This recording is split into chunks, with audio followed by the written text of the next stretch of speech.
What is this, episode 6? 6, yeah. Okay. Welcome to False Starts at Home, episode 6. We've made it over. We're half a dozen right now. That's yeah. great.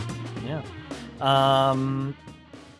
4 more till double digits, and then we're we gotta have a celebration, open a champagne bottle or something. Maybe. Yeah. So this episode, I'm Dan, first of all. Yeah, and I'm Tim. Okay, and we're brothers, and this is False Starts at Home, and it's a podcast about sports and society and whatever else we talk about. And this episode, we are going to, fall is here. It's September. We're recording this on Labor Day, September 1st. We've got a labor-focused episode here. And we're going to talk about some predictions for college football, for the NFL, even though we're not watching a whole lot of that stuff anymore. Some MLB playoff races Baseball and predictions. Postseason is heating up. It's getting close. We're going to talk a little Connor McDavid, McJesus, and his contract. And then the main event tonight, since it's Labor Day, we're going to talk about sports labor unions. So a little history, little chat about, what's going on with that. And then, of course, at the very end, stick around for the 2-minute warning, which is way longer than 2 minutes. And we'll do a little locker room talk, Mr. M's life lesson, which is bound to be real good, this one. And then we're going to go through my Wikipedia history, which I got some good stuff in that, too. Did any more research on Rose Cleveland? No. I never go back. I rarely go back. Oh. I rarely go back to articles. I just ride the wave into the future always. Yeah. Don't revisit. We're lucky to live in such an era because when I was a kid, you couldn't click a link and go to the next article. You had to go get the next volume and figure I read encyclopedias for fun growing up. Yep. If Wikipedia had been around when I was a kid, yep, I probably would still be on there today. I would just have never gotten off of Wikipedia, and I would have been reading articles, and my mom would have been like, "It's time for dinner," and I'd be like, "Yeah, cool. Did you know that Charlemagne the God was not related to Charlemagne?" And yes. So those it was, I think it was a 1988 World Book Encyclopedia. Yep. Yeah. The librarian was trying to show Andrew at the library an area of here's some reference materials, stuff you can't check out. And so we were looking over there, and they had this whole volume of encyclopedias, whatever. And I was or a whole set. And I was just okay, don't say it. I used to read the encyclopedia as a kid. And then I realized, oh yeah, that's what Wikipedia is. It's just easier. It's on my phone. You don't have to go pull up and just flip through and just read every article. And you can kind of dig into a topic a little easier instead of you get one little snippet. That's the entirety of information that you have on that subject. That's all I know about this thing. Yeah, and that was the thing. When we were doing research projects growing up, I would be reading an article about my intended, research topic, and then all of a sudden I'm like, but what about this other thing that came up in that article? So then I've got to go research that a little bit, and then my research project's due, the next day, and I haven't started on it yet because I've researched 16 other topics. So it's also a lot harder to procrastinate on a research project when you got to go to the library to follow up on, questions that come up. You're reading and you're like, oh, all right, I'm gonna write this question down. I'm gonna go to the library, check out a couple of books on that. It's not just oh, let me AI overview this. Yeah. Okay. What's going on? I don't even know where we got off talking about that. But, I don't know, but my Wikipedia history. Yeah. Yeah. Well, all right. First up in the leadoff here. The Derby was here this week. First ever False Starts at Home Derby. That's right. Wolves and Everton. Honestly, it was a lot closer than I anticipated it being. Wolverhampton definitely made a nice effort. Yeah, they made Um, my heart rate go up a little bit in the last bit of the second half yeah, for they sure. went, yeah. It should have been not as close as it was. No, yeah, it was a good push for sure. And I honestly, when they went to extra time, and we were texting back and forth, and I was like, Yeah. okay, about 3 minutes maybe. We're kind of already got some momentum going, and then there were like 6 minutes. I was like, oh, we're scoring a goal. That's gonna be great. Oh So, man. but they didn't.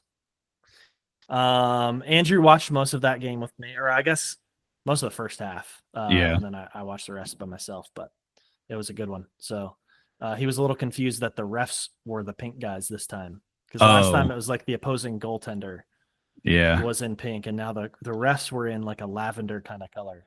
So he was a little confused by that, but Yeah, he still thinks there should be 2 balls. He really, really? yeah. Maybe He's- Wolverhampton should just get good, you know. That could also, yeah. They did keep your guy what's his name? Muller Wolf. No, the Strand Larson. Strand That's who Larson. yeah, so they did keep him. There was some speculation that he might leave in the transfer window. Oh. Which ended today. So Okay, explain the transfer window to me. So you know how like in American sports we have free agency. Okay. And it's basically like from the last day of the season until a certain day, like you're allowed to. Well, so the way ours works is like you're not allowed to start talks with them until a certain day, right? Okay. And then you have all the way up until the like trade deadline, basically to sign a guy. Right. And then we have the trade deadlines during the year too. So signing day or transfer deadline in football is basically like the free agent period and the trade deadline all rolled into one. Okay. So FIFA has like an official, like the FIFA transfer deadline date, and then different leagues have adopted different ones that fall within that window. So the Premier League's is September 1st at midnight, or at midnight. Okay. And so basically you're not allowed to bring anybody else in during that time. Teams can still sell on a player or release a player up until the FIFA deadline. But the league business is closed. So I guess he could still go somewhere else, but they can't get anything for him other than money. Okay. Yeah, the way they talk about it, weird. and we can kind of talk about this a little bit when we get into the main event too, but like the way they talk about it is kind of funny because it's like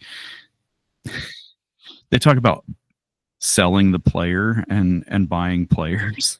And it's like, what you mean is, you know, if we're going to be semantics, is, you know, his contract, like you don't literally own the person, you know, because slavery's, you know, not acceptable on a global, you know. Right. But yeah, so the transfer deadline was today for the Premier League. So if you didn't already have guys signed in at midnight, you're SOL, and you got to wait until the winter transfer window, which opens up in like January, I think. So, wow. Okay. Yeah.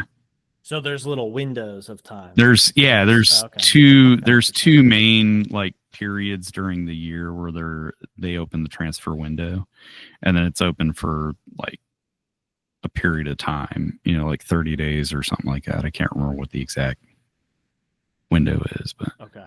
Yeah, so Strand Larson's staying put. I saw him in the press box. Yeah, Going to him, and I don't know if he was like injured or. Well, they said he had a knock. You know, they said he was injured, but he played in the midweek the midweek match, and so I said right away when they said, you know, oh, he's not playing today, I said, oh, I bet they're getting ready to ship him off, because there's no way you keep like your best dude out, not even on the bench, right, in a game where you need to score points because you've already lost, you know, 2 matches and you need desperately to stay off the relegation zone. I thought there's no way this guy is getting getting past the transfer deadline, but he did. So we'll see. Everton got a few new signings. So it'll be interesting to see. We won 3 games in a row now. 3 games I know. in a week. You're on a heater. We're on a heater. Yeah. 5th place on the table. Yeah, I need to. I'm trying to look it up right now. I think Wolverhampton. Let's see where are we at. Yeah, they did sign another forward, I believe. When's the next match between Everton and Wolverhampton? Oh man, that's a good question. Yeah, Wolverhampton's dead last. The only team that has not won or drawn. Yeah. So that's cool. I guess I chose. We'll make a push. There's a lot of games to go, right? It's 38 games in the season. So 38 games in the season. Yeah. Let's see. When are the next?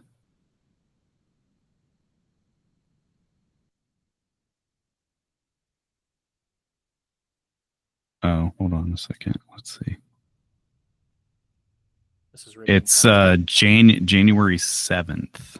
January 7th. Okay. January 7th is the Wolverhampton trip to Everton to play in our shiny new stadium, which was christened with a 2-0 victory over Brighton.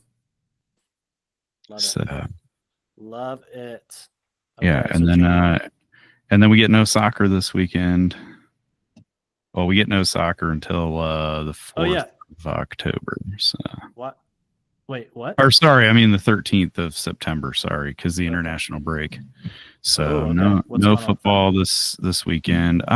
We've got some countries that are trying to make their last qualification push for the World Cup next year. Okay. So it's getting down to do or die time.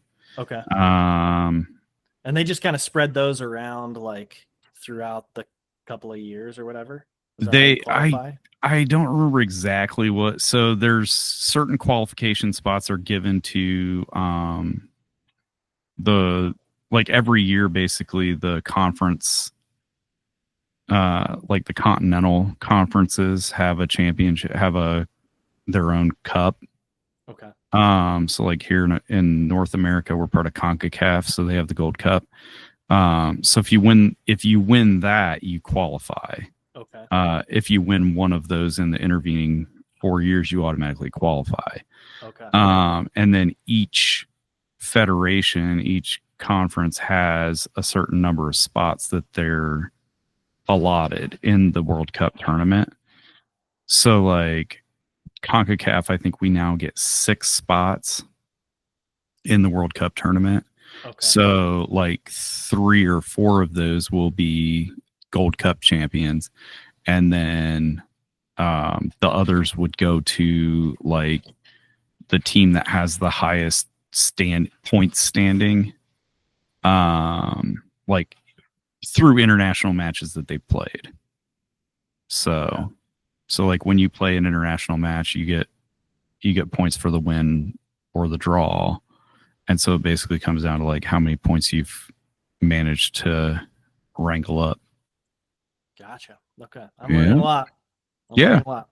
It's a mess. I feel like it's just a mess. It's so confusing. There's so many. It's a lot of stuff to learn. I mean, it's like literally the entire world playing. It's kind of like a religion, basically. Like you. CONCACAF Archdiocese. Yeah, the Archdiocese of CONCACAF.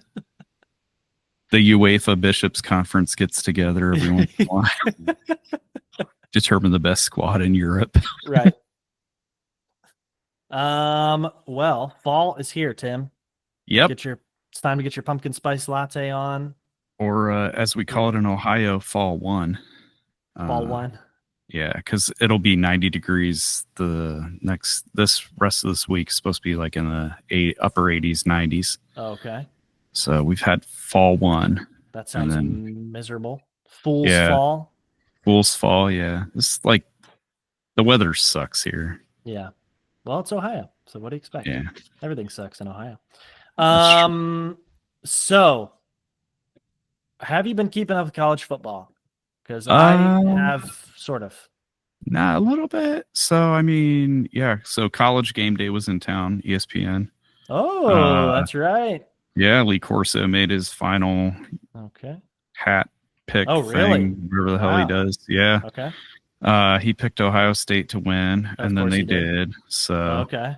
I did think it's interesting that Ohio State and who'd they play? Texas. So they played, and it's like, how often do you see two of like the top 5 teams in college football play against each other the first week? Because most of the time it's like first week is like the exhibition game where you're like, you get to play like the, like it's Ohio State versus Kent State or something, like right, like Michigan played New Mexico, like Penn State played Nevada. Yeah, it was. So the thing that was more intriguing to me was that you have the national champions ranked 3rd, and the team they beat in the semifinal ranked number 1.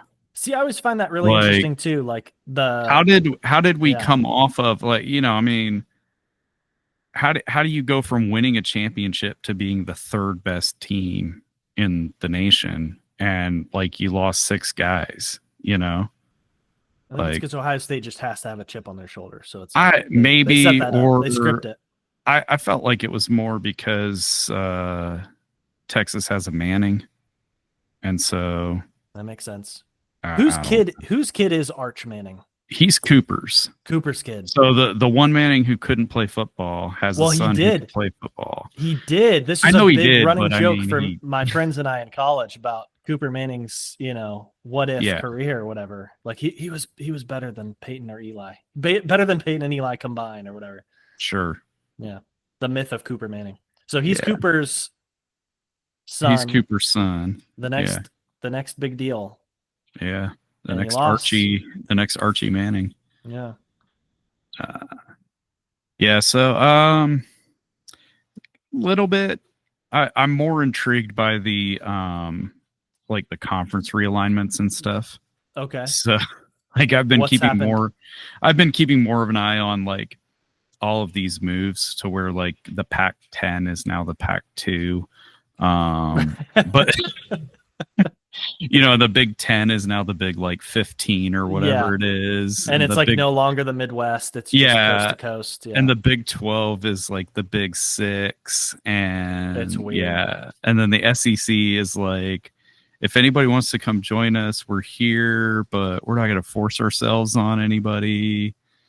And the ACC is like, we're a basketball conference, but we also have football, And then Notre Dame just does its own thing. They're like, we will never join a conference. Yeah. I respect it. I respect that. I kind of do, but I don't, it's like, I respect that they're like that ballsy that they're like, no, we're going to make way more money. Just stay in Notre Dame. Like, right. We will make more money than the Big 10 combined by just being us. And NBC, like, I mean, that I don't know how much that deal with NBC is worth, but it's like, it's got to be making other conferences just be like, man, what are we going to do? Are there any other Catholic schools with legit football programs? Not that I can think of. Can we think of any? Catholic. I know Catholic University. I know Catholic universities that have good basketball programs like Georgetown, St. John's, a bunch of those. Xavier, Gonzaga. But yeah, I don't think any other football programs. I googled this. Catholic universities with football teams. And do you want to see what Google gave me first? Sure. John Carroll University, Canisius University, Assumption, Seton Hill, Stonehill. This is not what I'm looking for. No. University of Dayton. Really? The Dayton Flyers? That's what it just lists out a bunch of Catholic universities. Like Boston College is the only other okay, yeah. Division 1. Wait. Division 1 football Bowl think subdivision. bowl, whatever. Yeah. FBS. Okay. Yeah. And FCS, there's a ton. There's a Dayton, bunch. Duquesne, Yeah. Fordham, Georgetown. But None of those are known for. Yeah. So the Catholics, all about basketball, I guess. basketball. Do you think that Notre Dame and also Boston College? I don't think I've ever seen Boston College anything about football. Most of that's like hockey. Really, they're a big. Yeah, hockey school. they used to be in the 90s when Doug Okay. Flutie was there. Ah, okay. Or I guess it would have been the 80s. Yeah. Oh my goodness. Okay. A little Yeah. further back. Yeah. Well, a little further back. Yeah. You know, I was just thinking about when I was reading up on some of the labor stuff. This is totally a big aside, but the NFL and AFL merger was completed like in the 1970 season. And growing up, like I remember starting to be like conscious of football around like 93, 94, sometime around that era. That was 24 years. That's like the same distance as now back to like Tom Brady's first Super Bowl, like the Patriots winning in 01. Yeah. That or 02. That like blows my mind that those are the same. That makes no sense to me. That the NFL and AFL, like the NFL as we knew it, as like the AFC and NFC, was only like 20 something years old when I was like a kid watching football. Yeah. That breaks my brain. Yeah. Anyway, so college football, who you got? Who you think? Just throw a name out there. Who's going to win it all this year? What's your prediction? I guess I'm gonna be an Ohio State fan. I don't know.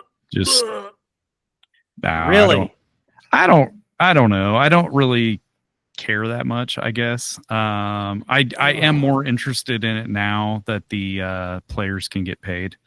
Because that was always one of my big hangups with college sports was like I don't feel right watching this and like spending money on athletic apparel and stuff like that, and those guys getting none of it, you know. So now that they can get paid, I guess I might start paying a little more attention to it. Okay.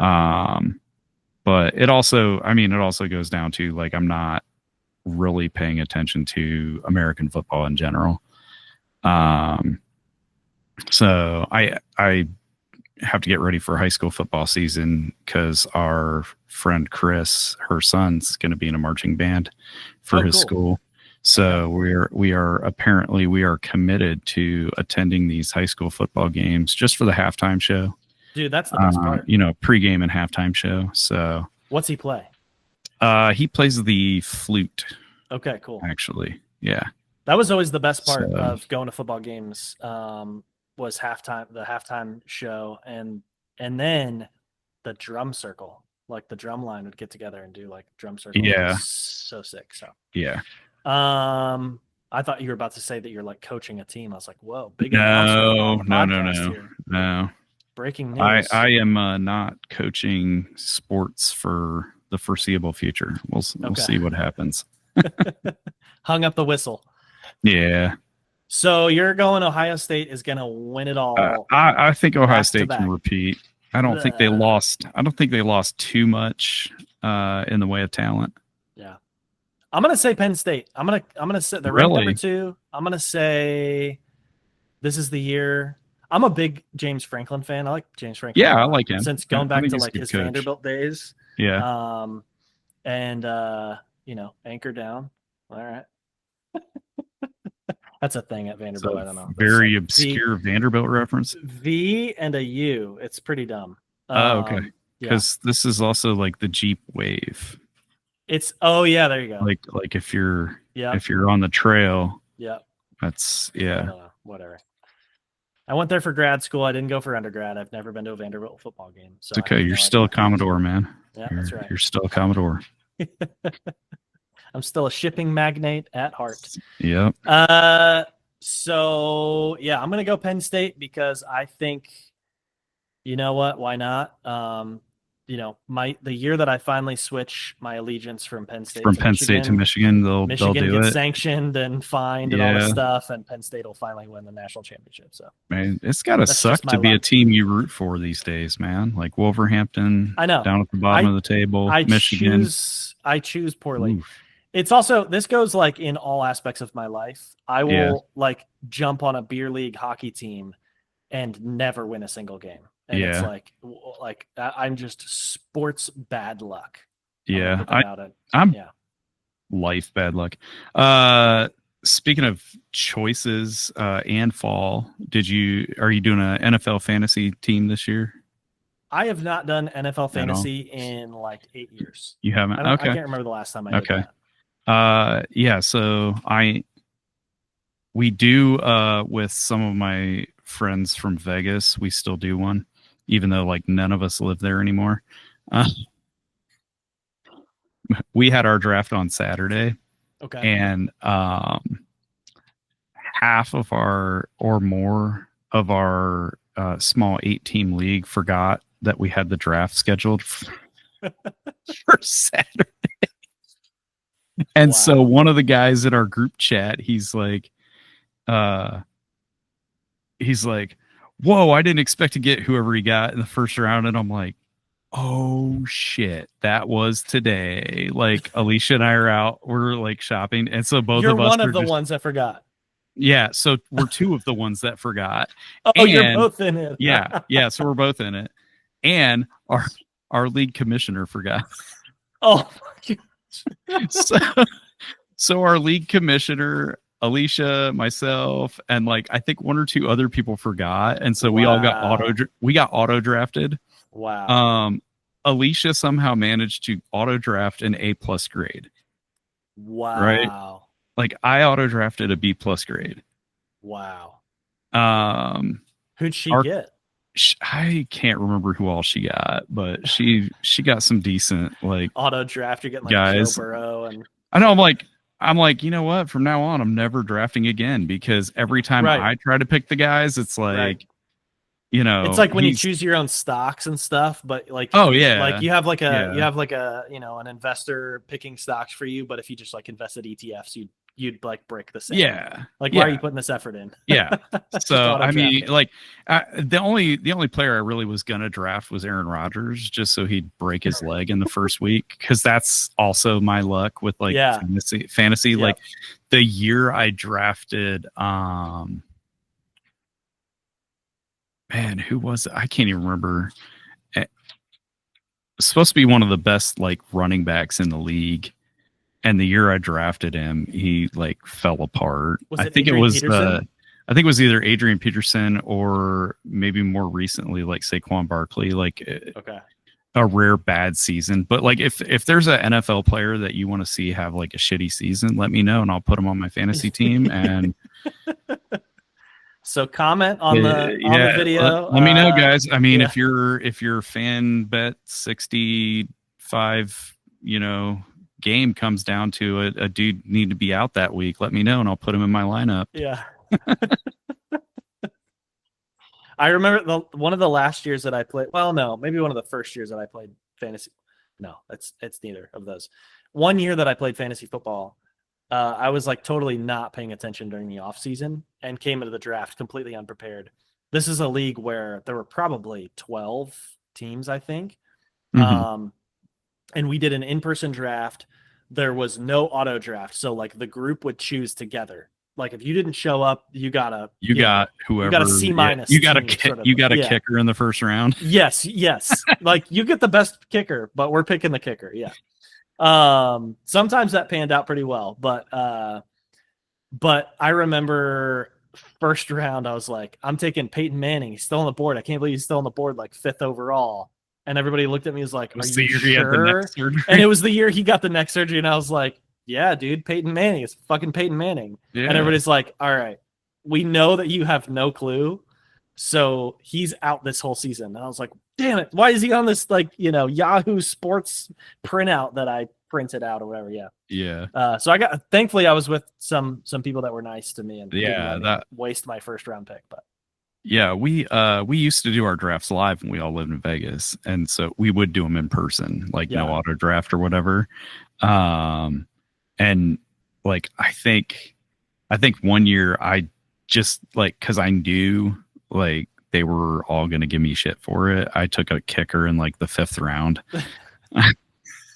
I always took kickers pretty early too, because honestly, I was like, he's the only one who's going to score points for you. Honestly, like if you look at the way fantasy points are set up, like you get 3 points for most field goals. You get like bonus points if it's a longer field goal, and then like I always tried to pick a kicker who like played for a team that was going to score a lot or at least be in the red zone a lot. Because I'm like, that's like 12 points a game. Yeah, you know. Guaranteed, yeah. Guaranteed, yeah. Whereas, like, I mean, I could pick up a running back and he fumbles on the first drive, gets -2 points, and then the coach benches him because he's mad. And now, you know, So I don't advise picking a kicker before like the last 2-3 rounds, but you know, I do advise picking a kicker. Really? Like, okay. And it's in your top 3. Just you go quarterback, running back, kicker, wide receiver. Well, defense. we were at a restaurant last night, and these guys were doing their fantasy draft. Like, dude had laptop, tablet, phone. I'm like, he's in the draft room. Like you're aware of this fantasy draft, buddy? Like sometimes it's a pretty big pot, fantasy. I don't care how big the pot is. Like you're not in an NFL war room, man. He's in for a couple $100. He must be. I don't know. He didn't tell his fiance about. I was very surprised. I was like, oh my goodness, this guy's got his, you know, like I was surprised I didn't see binders over there with, you know, scouting reports and shit. Like, but yeah. So who you got in the NFL this year? I'm going Lions all the way. I think this is the year. I think I was reading an article in the Athletic earlier, and they had polled 31 employees of teams across the NFL. They were all anonymous, and they asked them all sorts of different questions. And one of the questions they asked was, what team do you think underperforms expectations? And the Lions were far and away the top answer. Underperform? Yes, and a large piece of that I think is because their offensive coordinator and defensive coordinator both moved on to head coaching jobs. So there's a lot of transition in the coaching staff. But dude, so they think they're going to underperform. Yes. Yeah. Oh, okay. Okay. I thought you were saying like I thought you were saying like this was based on past experience. Like they made it to the NFC Championship. Like that's overperforming. Yeah. They're Detroit, you know. Right. Like so I think Detroit plays very well with a chip on their shoulder, with something to prove, with everybody. This is all us Detroiters. Like we want you rooting against us. Like fuck you. We want to run through the brick wall just to prove you wrong. So week 1 at Lambeau Field. Watch out. It's going to be a blowout. Micah Parsons, don't even give a shit. Like it's going to be, we're airing it out. 200 yards on the ground. And you know what? 3 field goals. How about that? Get the 3 field goals. I'm calling it. I'm calling my shot. All right. I think the Lions go, how many games do they play? 17 now? Yeah. They're going to go 14-3 and win the Super Bowl. Okay. This is it. 14-3 and win the Super Bowl against the Chiefs. Yeah. All right. Well, obviously I can't pick the Colts as much as I would want to, because they're just going to suck this year. I think I'm going to go with the Eagles to repeat. Ooh. I don't feel like they showed all they could show last year. So even winning the Super Bowl, I think they've got more like. So they underperformed by winning the Super Bowl. By winning the Super Bowl, I feel like they can definitely repeat. I think the Chiefs are going to be too distracted with wedding planning this fall, and they're not going to be focused on football. Jake from State Farm is going to have to come bail him out in a couple of games. Or whoever else Mahomes is in commercials with, Yep. Like the Chiefs are going to have a bad year this year. You can put that down. Like Wow, they're going to have a okay. rough year. Okay. This year. Just because of the distraction. There's too much off the field distraction this year. Yeah. All right. So Amy and I have a theory that has so far been pretty well proven, that whenever somebody on the Red Wings is underperforming, like just like off, they're not, like their stick goes cold, they're not scoring goals, they're not making plays, they just kind of seem out of it. They're having a baby. And like every single time it comes true, it's like, then they'll announce like, oh, whatever. And we're like, oh, that's why he sucks. Okay. Mm-hmm. And it's like, it's either girlfriend just got married or having a baby. Yeah. Those are the three reasons. You can bet if your team is having a bad performance out of a guy, those are the three reasons why. You know what? I'll say that's an encouraging sign. I feel like that's encouraging because it's like, I think that's more of a recent occurrence. I don't think that's a deeply historical thing. And I feel like that shows that these guys actually like care about what's going on in their lives. So, they care about their family. They're putting the thought in there. And it's taking a little attention away from the field, but that's good, holistically. Sucks for your fantasy team. Yeah. If you're betting or whatever, but yeah. So the Chiefs, do you think they make the playoffs? Like, are you saying like they like completely crumble? They're going to probably win their division.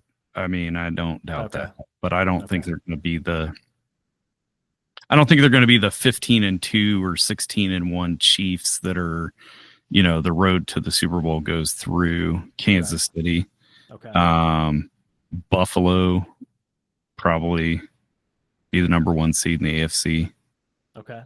I'm not putting Buffalo down for the Super Bowl. Okay. I don't know who my AFC pick is for the Super Bowl, but I have a feeling the Eagles are going to repeat.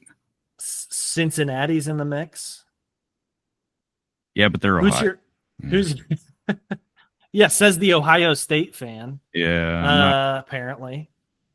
I'm a home. I don't even know who you are anymore. Yeah. Who's your like dark horse in the NFL? Like if you could choose a team to like make the playoffs or make like kind of a significant run, kind of out of the blue, who would it be? I don't know it's out of the blue, but I think that Washington or Green Bay, based on last year's performance, like they were kind of like they snuck into the play, like Washington especially, they were the lowest seed and then made it to the NFC Championship. Like they just kind of snuck in and then had a great run. Obviously the Packers picking up Micah Parsons, like that'll be an interesting shift for their defense to actually have like leadership on their defense that they've been missing for quite a while. But either one of those two teams I think probably like candidate for dark horse as far as that goes. I would say Green Bay too because of because of the Micah Parsons thing. With that. All right. Lots to watch out for. So MLB. Oh my goodness. It's all heating up. It's all coming together. It's getting down to the wire here. We got a couple of weeks to go in the season. The Tigers, number 1 in the AL. That's right. The Blue Jays, number 2. Houston sitting on that 3rd seed right now. And then you've got New York, Boston, and Seattle pulling up the rear in the American League. National League, I'm not so happy with because there's the Brewers are number 1 now, which just kind of happened. Like it's like what? Like wait a minute, the Brewers. Forgot they even had a baseball team in Milwaukee. Yeah, I mean, I didn't think they've been relevant since Robin Yount played for them, but here we are. Then the Phillies are number 2 right now. The The Dodgers are the 3rd seed, which is really disappointing. We're only 2 games up on the Padres in our division, and they're the 5th seed. Cubs are sitting at 4th, and the Mets are the 6th seed. So it's starting to shape up.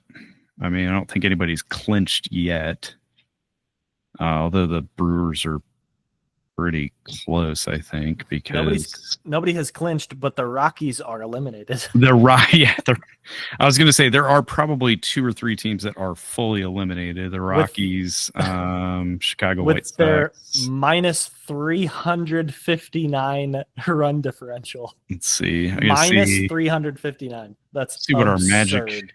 What are our magic numbers here? We don't. It doesn't look like we really have any magic numbers yet. But I mean, yeah, the Brewers are up by 5.5 games on the Cubs. Phillies are up by 6 games. So those 2 are tight-ish, but you know, it's September. So with this little time left in the season, I think those 2 division races are pretty well locked up. Which 2? NL East and Central, the Phillies and the Brewers. I mean, when you're 5 or more games up with, like, I think there's 15-ish to go, something like that. What are 80? Brewers played 139 games, so they've got 22, 23. So, yeah, I mean, they'd have to go on a run, yeah. They'd have to go on a hell of a cold streak, and the Cubs would have to get really hot. And it just depends on who you're playing. AL East is down to 2.5 games. The Jays are up. So that one's still very much in play. The Tigers are 9 games up on the Royals. So we'll just call the AL Central done. Don't do that yet. Please don't. There is no way. Like, there is a way. There is a way. Until there's a letter next to the name, I'm not Tigers refuse to take the field for the remaining games of the season. Right. Royals win every game they play the rest of the season. Yeah, I've seen crazier things happen to Detroit sports teams. So the AL East is pretty tight. 79 wins. The AL East is very tight, and the NL West. 77 wins Boston, 76 wins New York, so yeah. But I mean, the Brewers are just like, I don't know what happened, because like early in the season they weren't like that good, and then all of a sudden, like after the All-Star, well, not after just before the All-Star break, like maybe early July, late June, early July, they started getting hot, and you know, teams go on streaks and they get hot for a couple weeks at a time, whatever. You know, the Marlins did that a couple weeks ago too, but the Brewers have managed to keep it going. So we'll see what happens if they get into the postseason. Especially if the road to the World Series goes through Milwaukee for the National League. Because they play in a dome. So the noise factor, the weather won't be a factor. You know, they could do some good things. All right. So I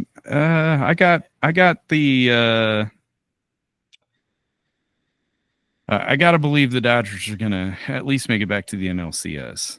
Okay. So Brewers. Dodgers Brewers. Okay. And American League. American League's kind of a toss-up. Like, honestly, probably could be the Yankees and Tigers.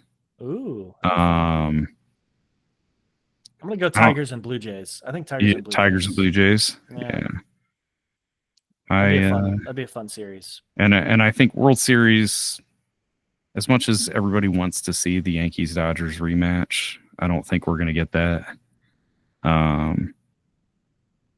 As much a Dodgers fan as I am, I have to say I don't even know if the Dodgers can make it to the World Series, because it's just got to stay healthy.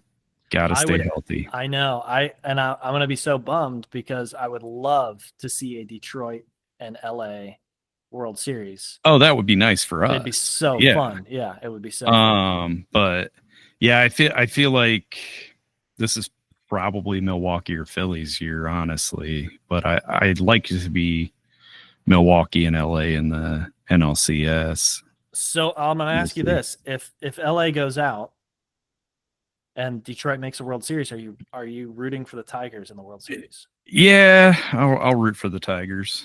All right. Unless they're playing the Phillies. And then because Bryce Harper. I like Bryce. Why are you on a Philly? I love Bryce Harper. Okay. He's a good dude. I've met him in person. He's a really nice guy. Oh, okay. Name dropping now. Yeah, just I know the guy. Me and Bryce. Yeah, we rehabbed together in Vegas. What? Yes. What? Yeah, so I had a knee injury and he had a knee injury, and we both went to the same rehab facility. And so one day baller insurance. Jeez. Yeah, so one day I was in the I went to our facilities were adjacent, right? So obviously, I think Bryce Harper gets a little bit better treatment. He gets to go through the platinum door. Yeah, Mr. Harper this way. But they were, so my room, my PT room was full.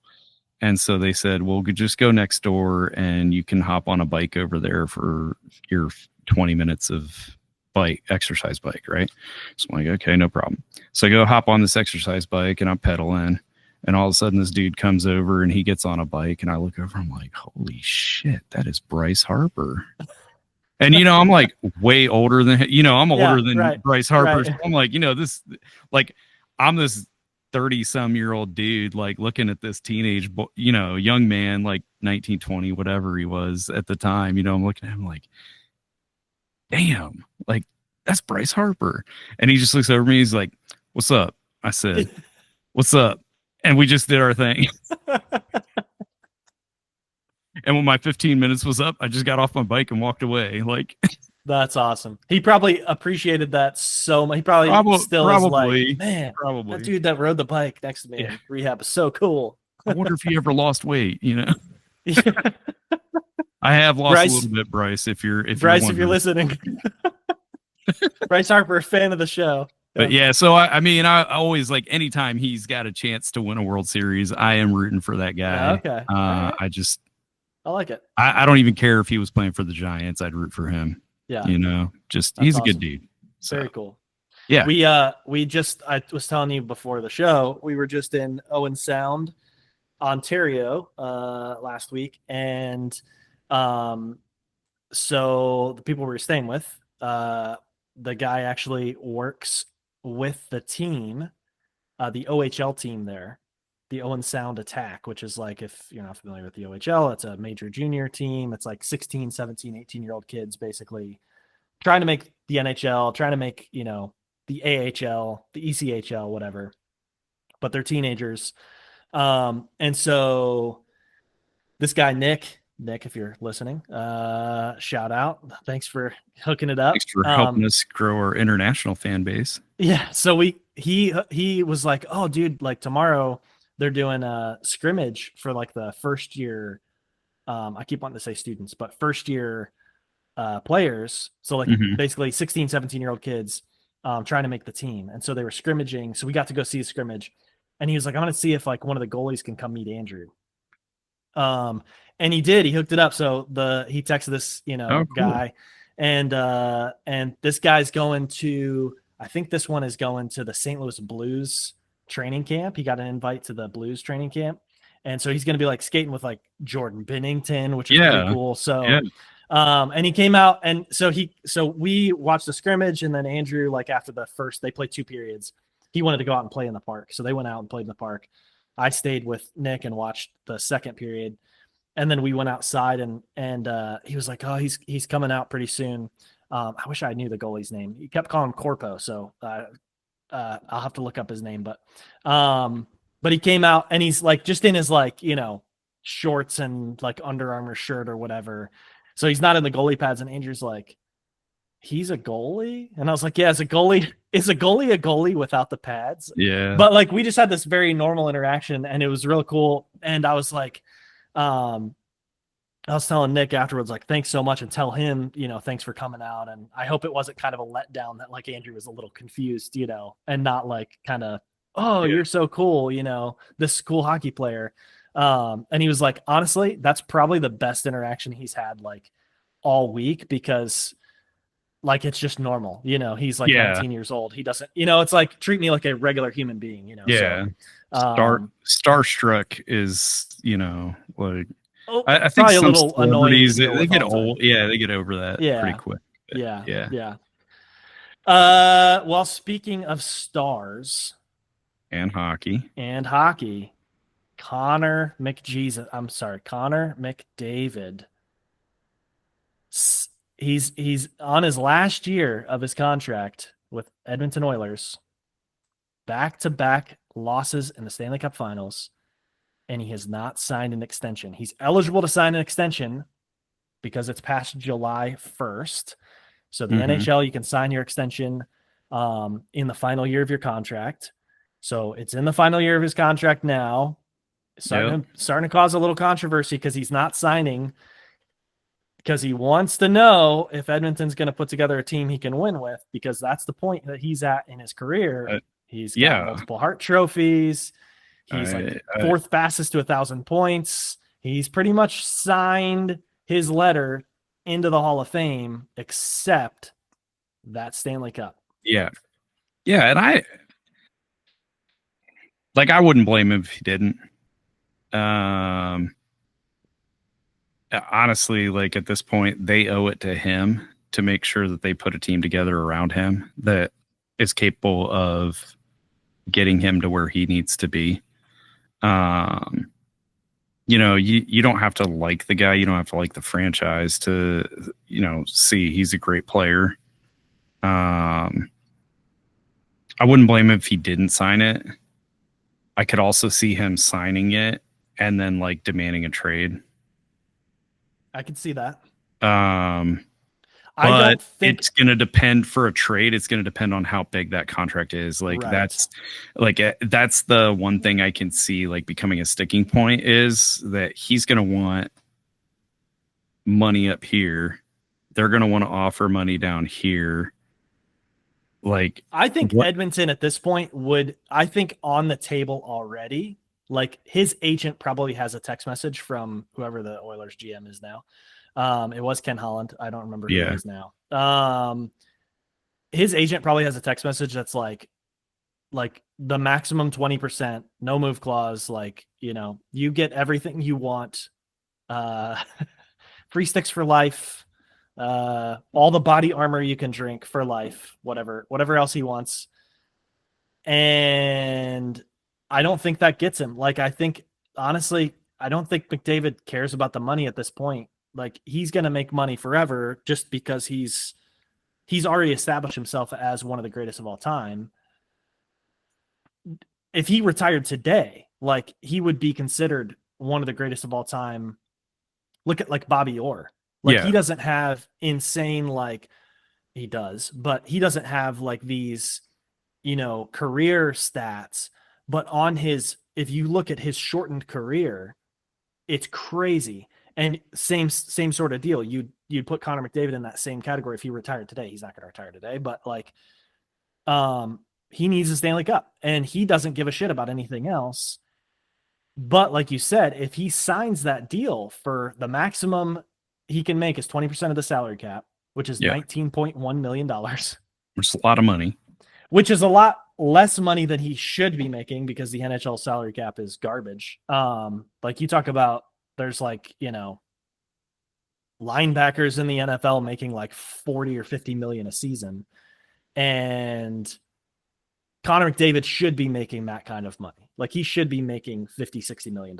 That's the kind of like caliber of athlete that he is, of generational talent. And he's not going to do it. He does not care. He wants one thing, and that's a Stanley Cup. Yeah. And they have not been able to put together a team that will get him there. And it starts honestly with the goaltending. And I think I think he's super pissed that they're sticking with Stuart Skinner, who's a good goalie, and Calvin Pickard, who's a decent backup goalie. Yeah. He was in the Red Wings organization for a long time. They are not Stanley Cup caliber goaltenders, I don't think. I mean, they've proven that over the last 2 seasons, right? That they're not. Yeah. I mean, where do you think he wants to go if he gets, like, if he either gets to free agency or if he demands a trade? And that's part of the problem here too, is whether he signs or not, what team can afford Connor McDavid? Well, and that's what I was going to say. Is he going to go for $8 million to like what's team still, Colorado? Like he could go play with, Nathan McKinnon, Cale Makar. Is he going to go to Florida? Florida. Okay, I was gonna say it, but I didn't want to sound stupid. But he's gonna play like 2C or 3C, Yeah. I mean, can you imagine though? Like the dude, what's he on, like the 3rd or 4th line in Florida? Like, right? Yeah. And that wouldn't be because of talent. That would because there's players better than him. It'd just be like the line mixing or whatever would make most sense for him to like slot in on like the 3rd line. That'd be insane. Yeah, that'd be crazy. Yeah, because because the other guys there, I think in Florida you got to try to balance egos. Like that's true. To be honest, like I think especially now they won 2 in a row, right? Like, and they've been to the last 3. Like they're starting to get a little big for their britches, and some of those guys are starting to like think that they are the greatest, whether their stats back it up or not. And it's like, okay, you've got rings, that's fine, but somehow you've squeaked into the playoffs like 2 of the last 3 seasons and just gone on a hell of a run.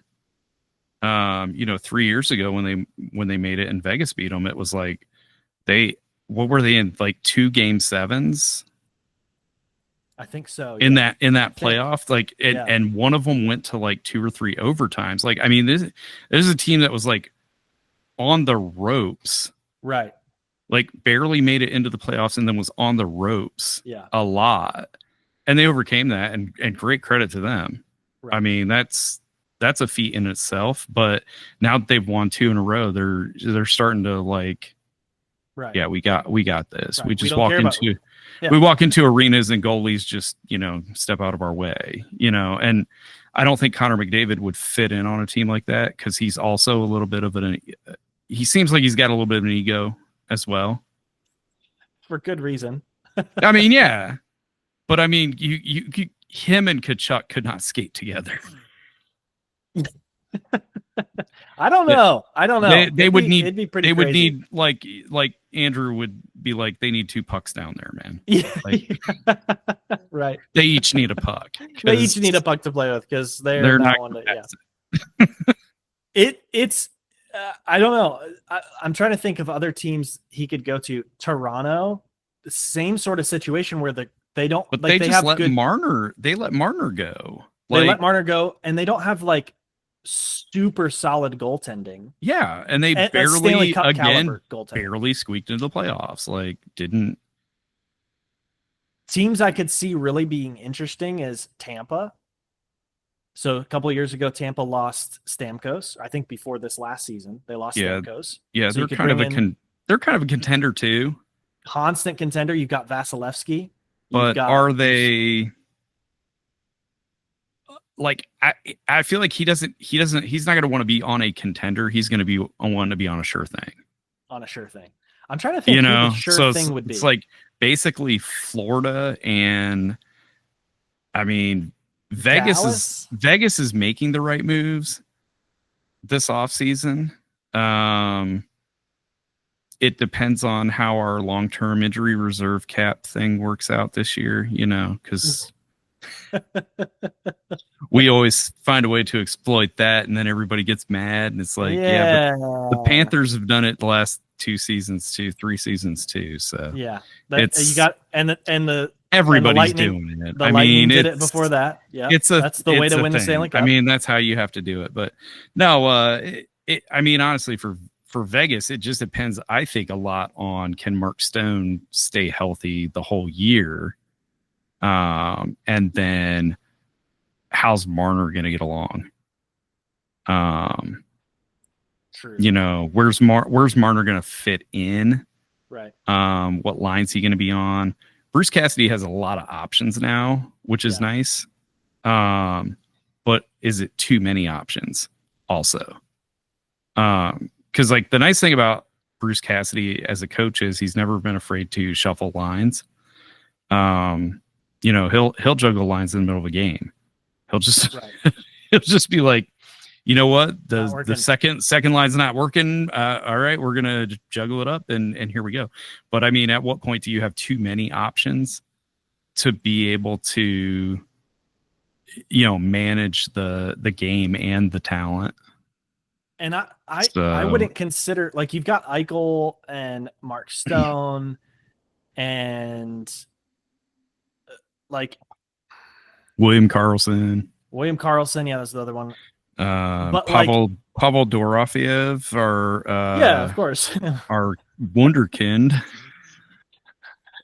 He actually, I mean, he was second on the team in goals last year. Dorofeyev. Okay. And I think that says more about the team than it does about him, but I think he led the team in points as well. Well, like that's the thing with Vegas is like we've never had a guy who just goes out and scores 70 goals in a season, you know? Right. Like it's a very team-based team. Right. Where like the leading scorer on the team is not going to be like here and everybody else is down here. It's, you know, fairly even. Yeah. But I don't want to see Connor McDavid put a gold jersey on. I don't think Vegas would be on the list. Honestly. And I don't think they would be on his list. No. Just because we've had our fair share of rivalry with Edmonton. So right. But I could see him going to an Eastern Conference team. It's just, I don't know.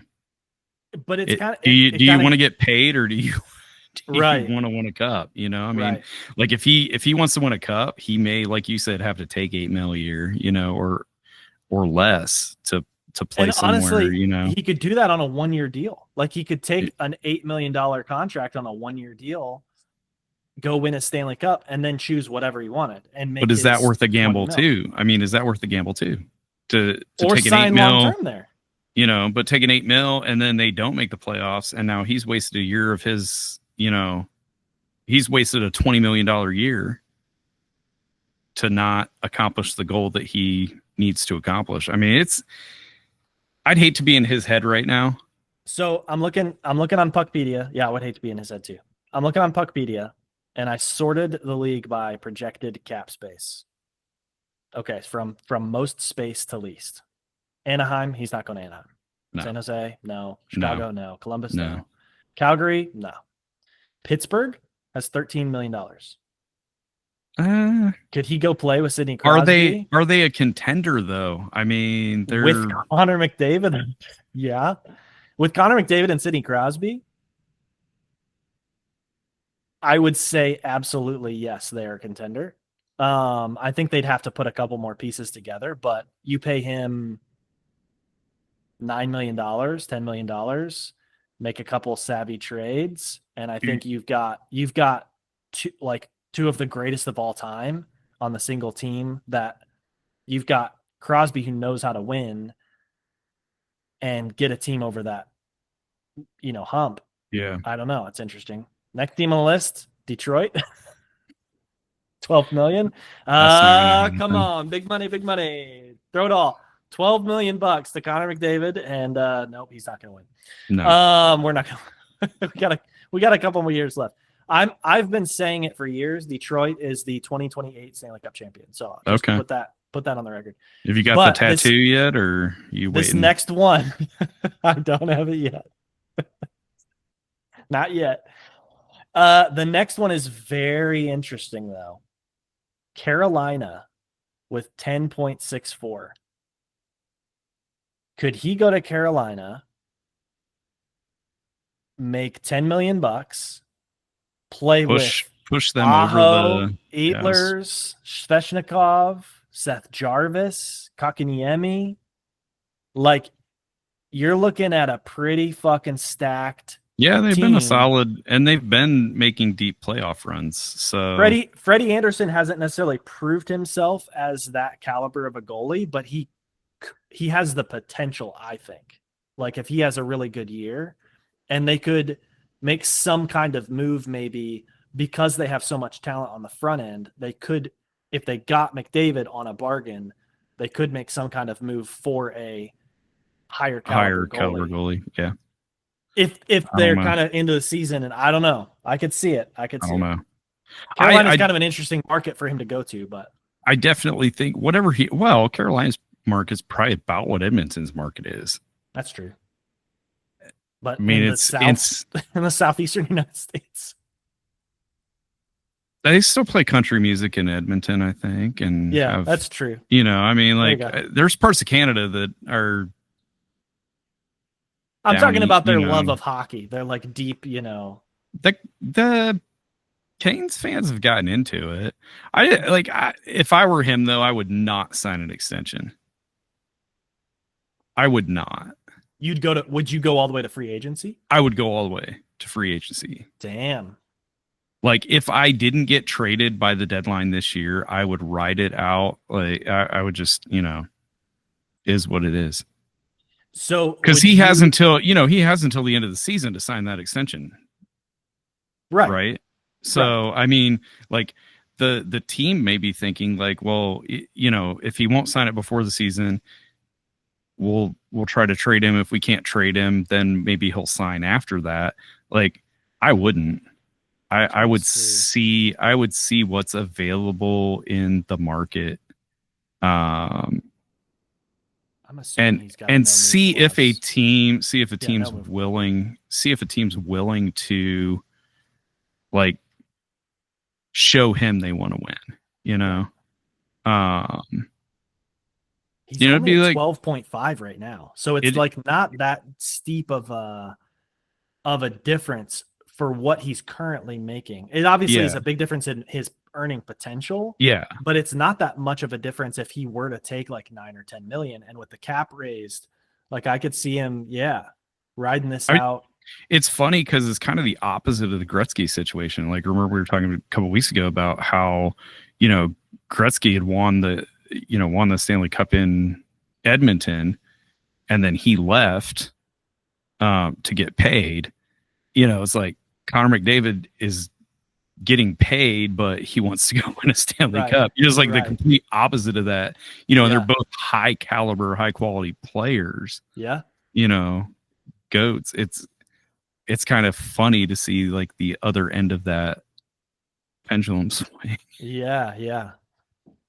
If you were him, you would not sign, but would you kind of announce that and be clear about it? Like, I'm not signing an extension until after the season. Don't ask me any more questions about this.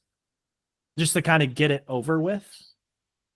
Because one of the things that really pissed me off and pissed a lot of Maple Leafs fans off with Marner was that it was kind of this whole dance through the entire season. Yeah. When you knew he was never coming back. Yeah. I think if it were me, I would say I'm not going to talk about it like during the season. Yeah. I would say catch me at the All-Star break. Spoiler alert, there's no All-Star break this year. Right. Like he's like, I'll talk about it after I win. I'll talk about it after the All-Star break. And it's like, we'll get into this when we talk about the labor situation in sports too. But I mean, like, the labor situation in sports has changed so much over the last even 5 years, but even like, I can remember, growing up, and and seeing some of the things that happen in the labor market, sports labor market, and it was like an aberration. Like one guy would hold out in the NFL season and basically everybody would make fun of him or say, he's selfish, this, that, and the other. And now it's like, if you're not holding out, what are you, Right. like, Right. So, I mean, but I would honestly, I would say I would hold out until free agency. I would not shut the talks down. But I would definitely say, like, if y'all aren't trading me, like, we're not talking the rest of the season. I'm done. I'm playing out my contract, Right. but I'm not signing an extension. Like, that's, unless you can pull off moves before the trade deadline that will ensure that this team is the team. Right. I mean, and who knows? Edmonton could go on and win the cup this year, and then he does sign the extension. And he's like, all right, the whatever, Yeah, 8 years and $20 million a year. Get that max value contract, whatever. Yeah, so. Yeah. All right, we'll see. I don't Good think luck, Connor. I honestly, I don't think he's gonna sign. Like, you're kind of like putting yourself in his shoes. I'm just analyzing this from like an outside perspective, thinking, I don't think he's going to sign. I don't think he's going to sign before the season. I don't think he's going to sign mid-season. I think he's going to wait. Like, I don't think there's even going to be rumors of a trade or anything, because why would you? But unless some team is like got, lots of stuff to give. They do have Draisaitl locked up. So they're still like a decent team without Connor McDavid, but they're also a team without Connor McDavid. And like, you better be getting like the next 3 first-round picks, like a couple of good prospects, a couple of actual like NHLers, proven NHLers already. Well, that's why I was saying able to fill that gap. Like, like I could see the team trying to trade him though too, because like they're like, if he's not going to sign an extension, they're not going to want to like let him go for nothing. Right. So they're definitely, if he doesn't sign an extension before the season, they will probably be looking to trade him. Yeah, but he's got no move clause, so he's got all the cards. About to get spicy in Edmonton this year. It is going to be fun for sure. All right, well, let's take a break, and then we'll talk more about labor unions, and we'll get into more of the business of sports.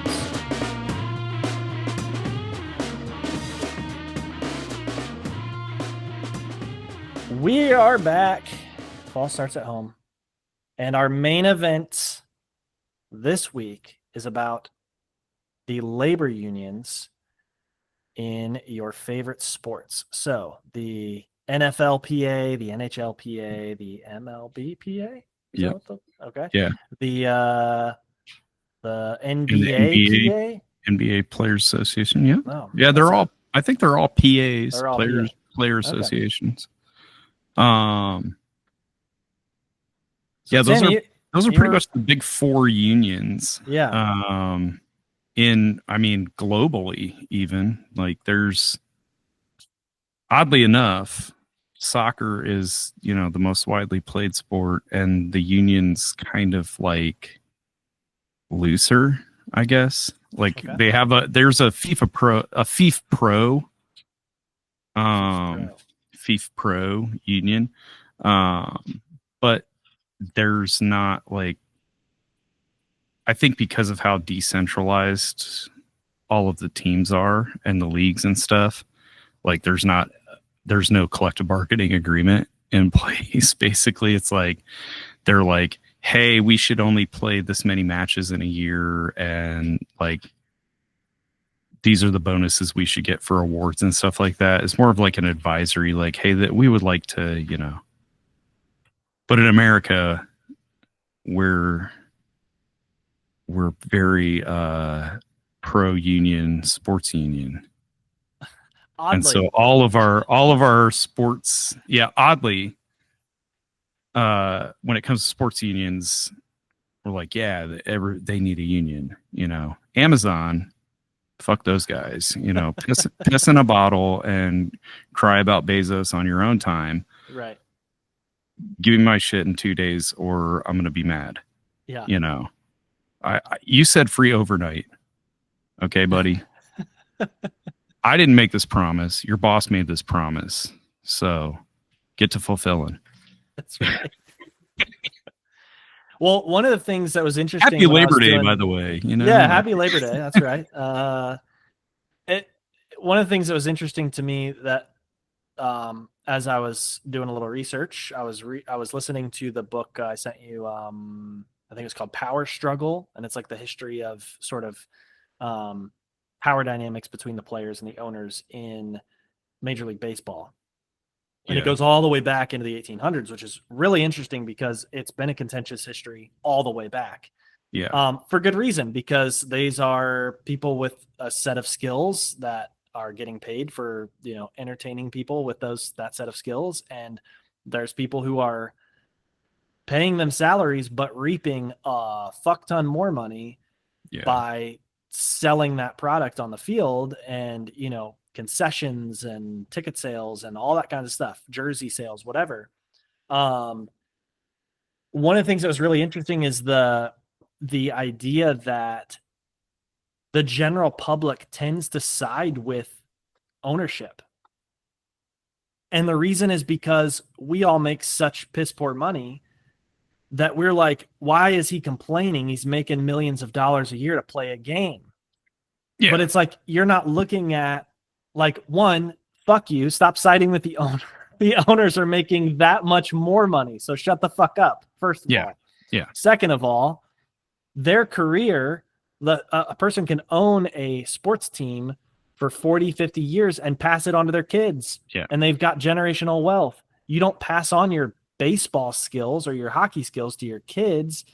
I mean, you can, but it's a lot harder to do that than it is to just transfer, put the LLC in a trust and it transfers, right away. Yeah. And you're Chris Ilitch and you're a billionaire.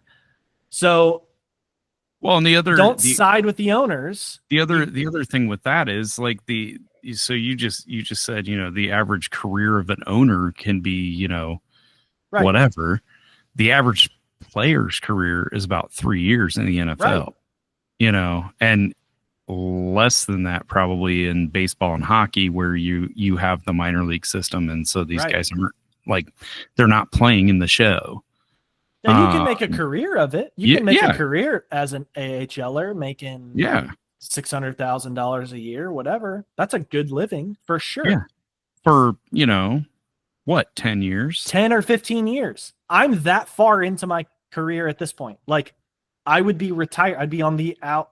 If I had been a professional hockey player, I would be at the end of my career. Yeah. I am 36 years old. I have a long time left before I am prepared for retirement, even if I had been earning $600,000 a year. And this is going to sound crazy for me to say, but $600,000 is not what it used to be. Okay. Not that I would know, but that money's not going to last you your entire life, even if you're really planning well and very wise financially and stuff. And you've got to deal with like your injuries and the toll that it takes on your body and all that kind of stuff too. So, and all of that aside, you are providing the players are providing a service, a product, an entertainment product that very few other people can provide, first of all. And at the end of the day, they are providing this service that reaps tens of billions of dollars, hundreds of billions of dollars every year. Like, they should be getting as much or more of the share of that than the owners are getting. The owners are taking financial risk. I get that. That's totally fine. But are they should well, no, these days. I mean, not a whole lot of risk when you're getting the county to pay for your new stadium. Yeah, I mean, we'll talk about that in a future episode, but tax increment financing. Look it up, kids. The days of like building the product are over. Like I think early on in the, in the NFL, in the NHL, in the NBA, early on when it was, 6 to 8 teams and you had to build the product out and get a following and make sure that you were becoming the billion-dollar industry, I could see a little bit then like, okay, well, like I'm paying all this marketing money, or I'm, back then they built their own arenas, God forbid. Yeah. but at the same time, it's you're not running a circus. These are humans, fellow humans that are out there performing the entertainment.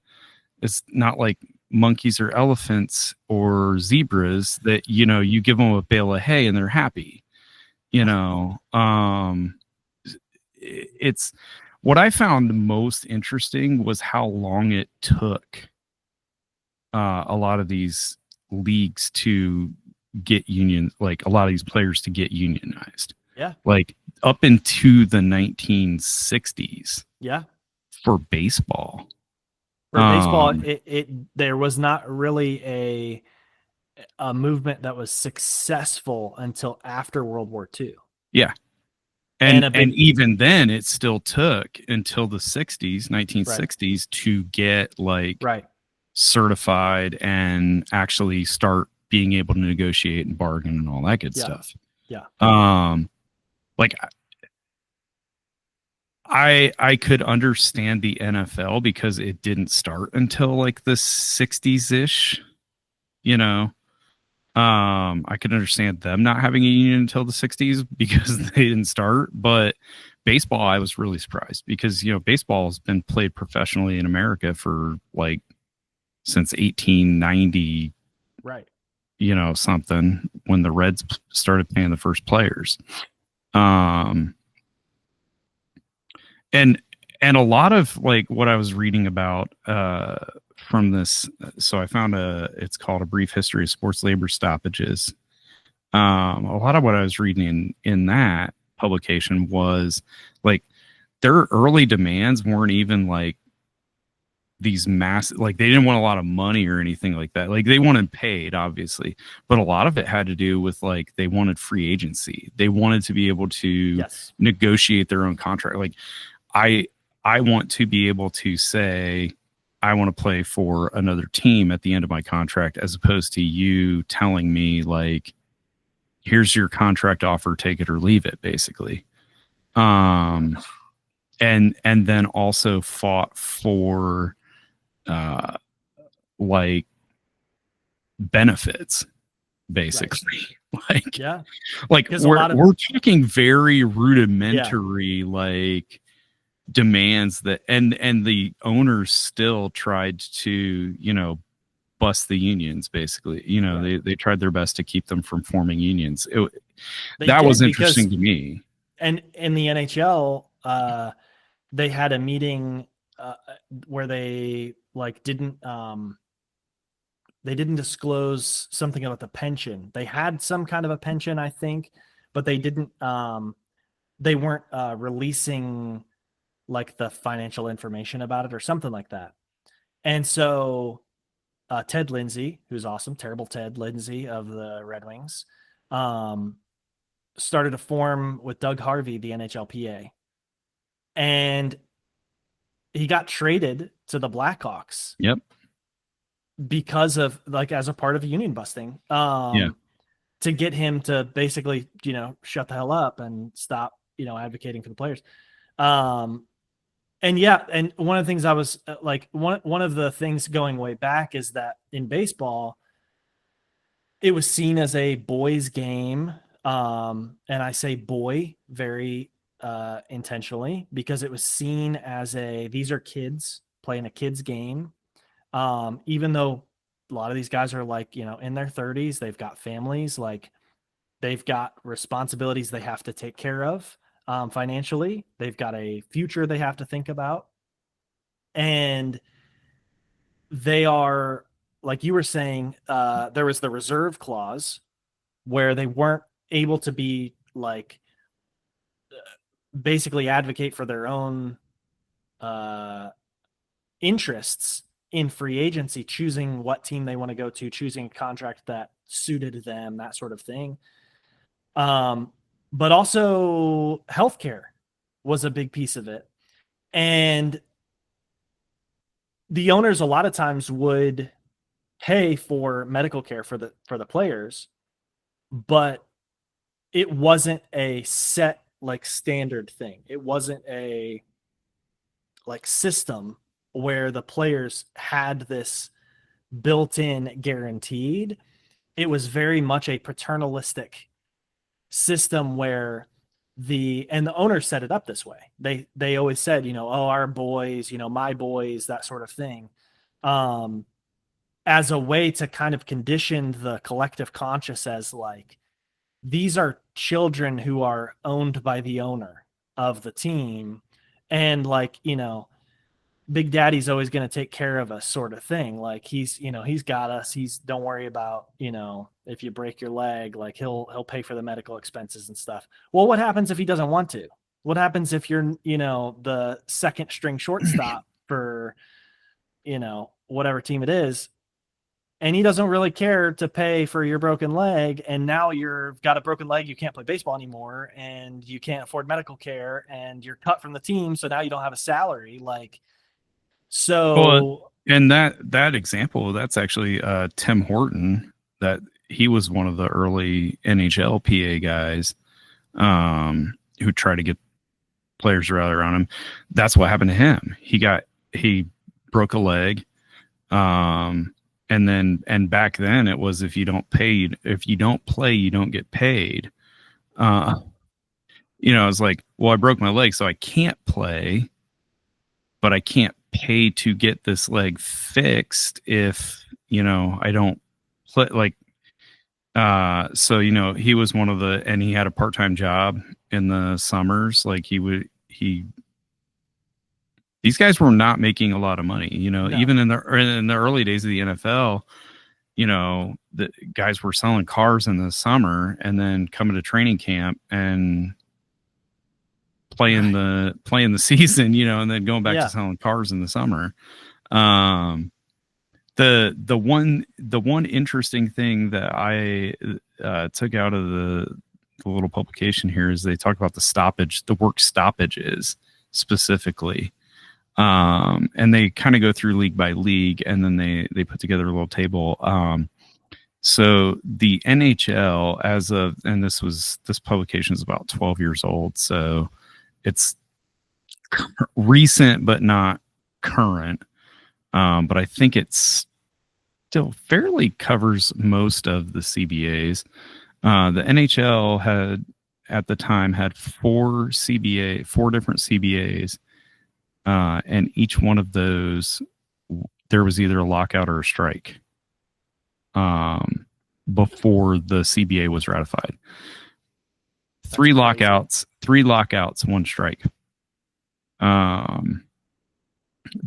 The next closest league is Major League Baseball, who has had 11 CBAs in there since they unionized. They've had 3 lockouts and 5 strikes. Wow. And there was a time when baseball, I mean, like literally every 3 years, baseball was either going to be locked out or there was going to be a strike. And I'm old enough to remember quite a few of those. The NFL has had 9 CBAs and only 6 stoppages, 2 lockouts and 4 strikes. And then the NBA's had 7 CBAs and 3 lockouts. They've never had a player strike in the NBA. So wow, interesting. Yeah. Is that the only league that's never had a salary cap also? Oh, the MLB. No. NBA has a salary cap. Do they MLB, really? Yeah, NBA has a salary cap. They have like the soft cap system. Okay. MLB has the luxury tax system. And then NFL and NHL have hard caps. So, but it's interesting that like the NHL has never had a CBA ratified with work stoppage, and most of the time it's the owners stopping the work. Like, way to kill your own product, guys. Right. You know, but they don't care, because where else are you going to go? And they're sitting on these franchises that, like, you're not going to lose that much value on your franchise, because, like, they're the smallest league, probably the most, like, niche sport of the four, I would say, where you don't have, like, broad, like, monoculture appeal. Like, the people who watch NHL are NHL hockey fans. Like, we're going to come back. We're going to come back and watch. We're not going to go, oh, you know, fuck that. I'm never watching the NHL again. I'm going to the NFL. So they know when the work stoppage is over, like, their value is not going to be that diminished. But the players are going to be, one, vilified by society for whatever reason. And two, the players are going to miss out on a year of stats, a year of pay, like all of that kind of stuff. Like, it's going to impact the players a lot more than it's going to impact the owners. So what do they care? Yeah. I guess it is kind of funny that, like, you're right with the optics of it. Like, we always end up hating the players more for being greedy. Even in a lockout. I don't personally. Like, there was a time, I think, you know, like we talked about, I alluded to a little earlier, you know, probably about 30 years ago or so, when you had, like, that one NFL player who was just like, I'm sitting out until I get a better contract. You know, he's like on year 2 of a 5-year deal. You know, and I used to be like, dude, you signed your name, like, you signed the contract, just play the damn thing out. You know, right. Now it's like, I don't know. I can kind of understand, like, you're in the middle of a long-term contract and the economics of the sport have shifted so dramatically that you're like, wait a minute, when I made my deal, the value of the franchise was nowhere near what it is today, and now all of a sudden, because I've joined, you know, I mean, for the guys who know that, like, they're the reason the team has gained value, right? You know, to say, you know, if Jalen Hurts said tomorrow, like, I'm not showing up, you know, could you blame the guy? You know, the Philadelphia Eagles have gone from, like, meh to, you know, Super Bowl champs, and the franchise is valued way higher than it was before Jalen Hurts walked in the door. Right. You know, and he's got to know, like, who else are they going to go get? Like, I mean, there's a lot of quarterbacks out there. I think that's the thing now too, is like, you know, 30, 40 years ago when it was, you know, those guys would do that. It was like, well, you know, okay, Terrell Owens, we'll just go get a new, you know, there's like 900 wide receivers out there waiting to play on Sundays, you know, and they'll do it for $40,000 a year. Right. You know, just because they want the exposure. You know, it's almost like sports. Sports is like the arts of the, you know, like, just do it for the exposure, man. Like, what's funny about you saying that is that part of the whole discussion of unionizing with baseball is they were trying to say, should this be like a creative guild, like a guild of like creative professionals or whatever, instead of like a union of semi-skilled laborers, basically. Because they kept saying, like, the argument kept being like, unions are for like factories, laborers, like places where, like, you know, the large masses of faceless, you know, factory workers don't have any sort of power. And you've got the difference in sports is, like, you've got very much recognizable names, individual skill sets, individual, like, brands. Even nowadays, like, everybody's got their own brand associated with them as an athlete. Mhm. And so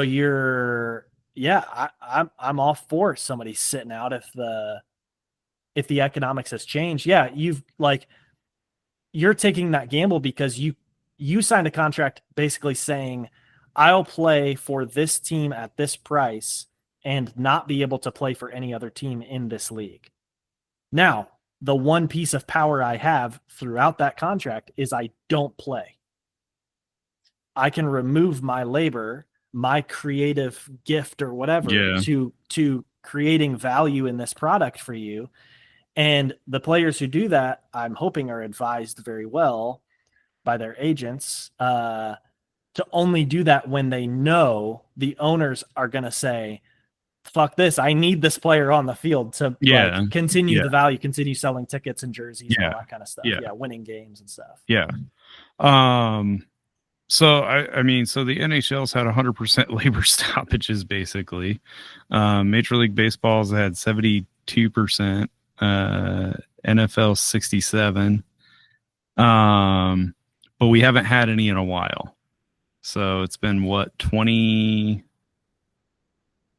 years since the NHL. The NHL lockout, and I think that was the last actual sports lockout that I can remember, strike that I can remember. There was a 2011 NBA lockout. Oh, there was an NBA lockout. That's right. Sorry. I said can remember because, you know. And there was a 2022 MLB lockout. Let's see what this is about. That one I don't think. It was from December to March. Yeah, I was going to say, I don't think that hurt the actual season. I think that was it shortened spring training. Yeah, I think basically what that one did was it was a lockout in the sense like you can't come train at the team facilities. Gotcha. But when you're an elite player, you've got your own training facilities, or you go somewhere, sure. where you can train. So these guys aren't, in the off season, they're not hanging around the training facility for the team. They're in Aruba at their, private gym or whatever. We are completely forgetting about the 2013 NHL lockout that lost like half the season. I always forget about this. 2013. Yeah. The 2012-2013 season didn't start until like January of that year, I think. Oh. Yeah. Yeah, January 9th. So it was 48 games that season. So, wow. Yeah. So that one was the last. Why we forget about? Okay, yeah, because 100% of their 100%, which is why CBAs. during COVID in 2020, when they were doing the return to play, they made a big point of those meetings of how to return to play to finish out the 2020 season. A big component of those meetings was let's also announce an extension of the current CBA. Let's not negotiate any changes, which I think was smart, honestly, on the player side and the owner side, because you didn't know how the economy was going to go. You didn't know what was going to happen with COVID, how long this is going to last. And I think they extended until 2023, something like that. And then they just announced another extension of the same CBA. So they didn't negotiate a new CBA. So now, like you're saying, we're in an era of peace. It's the calm before the storm. Relative peace. But how long does this last? And I don't think it's going to last too much longer because of the changing revenue stream landscape. We now live in an era of on-demand programming. All of the streaming services, it's and content creation. I think if I'm a player right now in any of these sports leagues, and I'm not just expected to be this elite level athlete on the field and court and ice, but I'm also expected to basically be a reality star in the team's behind the scenes because now every team does this locker room, or whatever style, and it's documentary. and it's not, to me, it's not like the normal, I could understand if the normal course of my job duties as an athlete was to also sit for an interview every once in a while. Right. This is not once in a while. This is like literally day in, day out, cameras in your face. Right. At some point they've got to negotiate for basically royalties for these, sure. Because I can turn on Amazon right now and watch the, what is it? I can't remember what it's called on Amazon, but it's like, you know what? If only we had the power of the internet. I was just thinking while you're looking this up. Imagine, I remember getting in this big argument. There was a huge argument watching the Super Bowl between the Seahawks and Patriots back in 2013, 2014, whenever that was. Uh-huh. Where Marshawn Lynch, this was back when he was in interviews and stuff, and he would walk into the press conference with sunglasses on and just, I'm not answering questions or being silly with stuff. And the argument was, he shouldn't have to be put in this position. And the other argument was, he signed up for this. He's a professional athlete. This is part of the job. And it is part of the job. It's I'm pretty sure that's part of the contract is you sign up to participate in at least some measure of these things. Yeah. You could probably negotiate into your contract that you're not going to do that. But if that's what you've agreed to and that's what you've signed on for, yes. I think every member of the team should have to do at least some press conference and, answer to reporters and stuff like that. I think that's just fair. But I do think, like you're saying, this goes way beyond press conferences. It's constant during the season. It's constant documentation. They are constantly out there with 5 or 6 cameras. It's called All or Nothing on Amazon Prime, and they've done looks like they've done 3 or 4 NFL teams. They've done a couple of Premier League teams. They did the Maple Leafs, Michigan, and the New Zealand All Blacks rugby team. So, okay. But yeah, it's literally I've watched a good majority of the Arsenal season. I think I watched the entire Dallas Cowboys season, which the Cowboys players should be negotiating for Jerry Jones to stay the hell out of the locker room. That's what they need in the CBA is Jerry Jones needs to just not anymore.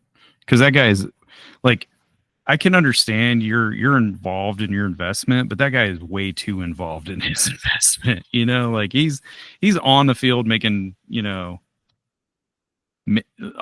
everything but coaching the team. But yeah, so I think that one thing that we will probably see with the next round of CBAs that are coming up will be a negotiation for some kind of royalties or rights on these, these shows. With podcasting and stuff like that, the ability for them to record their content during the season,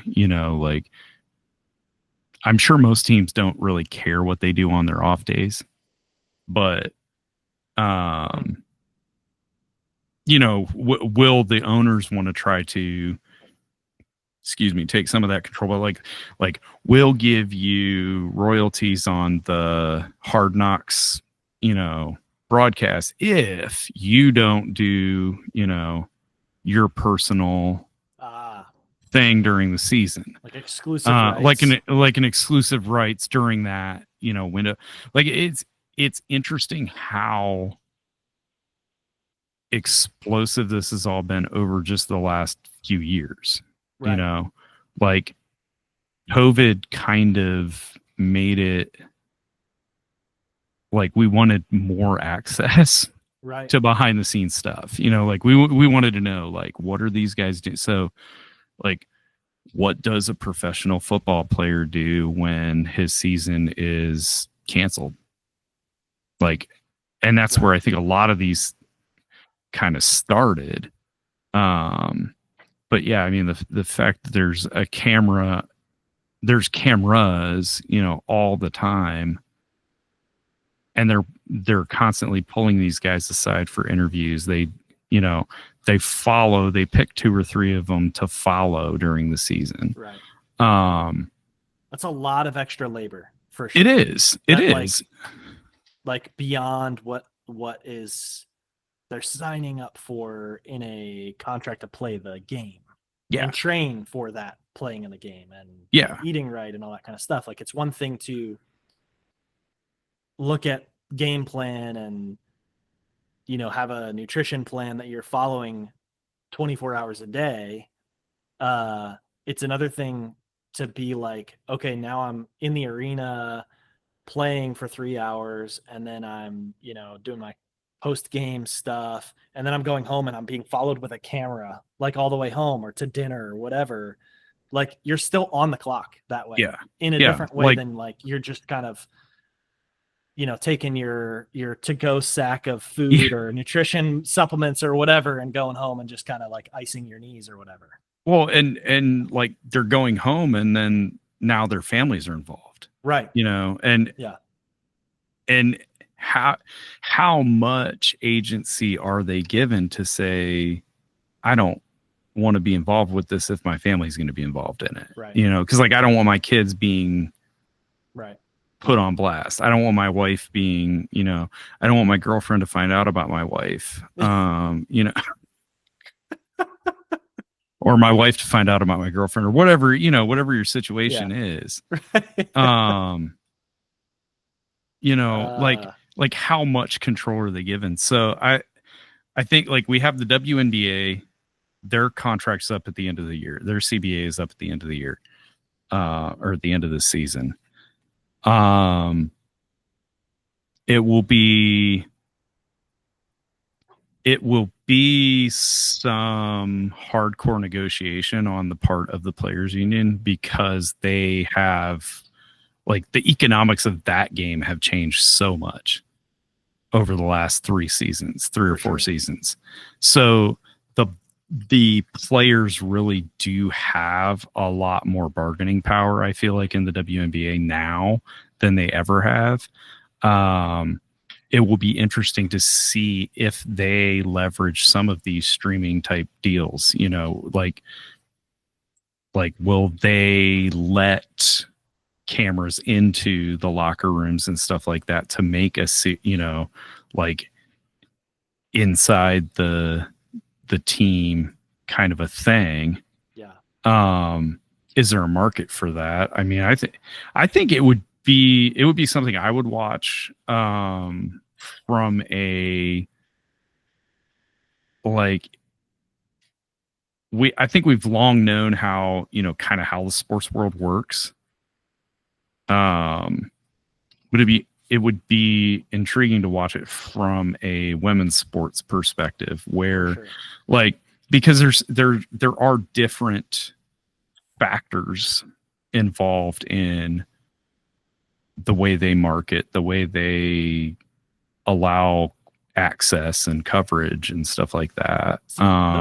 Those are the reality behind the scenes stuff that I want to see. Is I want to see the business side. I don't give a shit about what the players are doing. Like, I want to see like the marketing team of the Red Wings, like figuring out like how, like, what's the promotional schedule? Like, who are the sponsors that we're getting on our rally towel for our, home opener? Yeah. Or whatever? Like, I want to see the process of that, like the negotiation, like we're calling, I think it would be. I think it would be interesting to see like a reality show. Yeah, more on the business side, where it's like, inside the GM's office, where he's like, like we've got X dollars in cap space, and we've got these guys injured, and we've got to try to make a playoff run. How do I handle the LTIR situation? Right. Or who's going on LTIR so we can link up this year? Or who's, or like in baseball or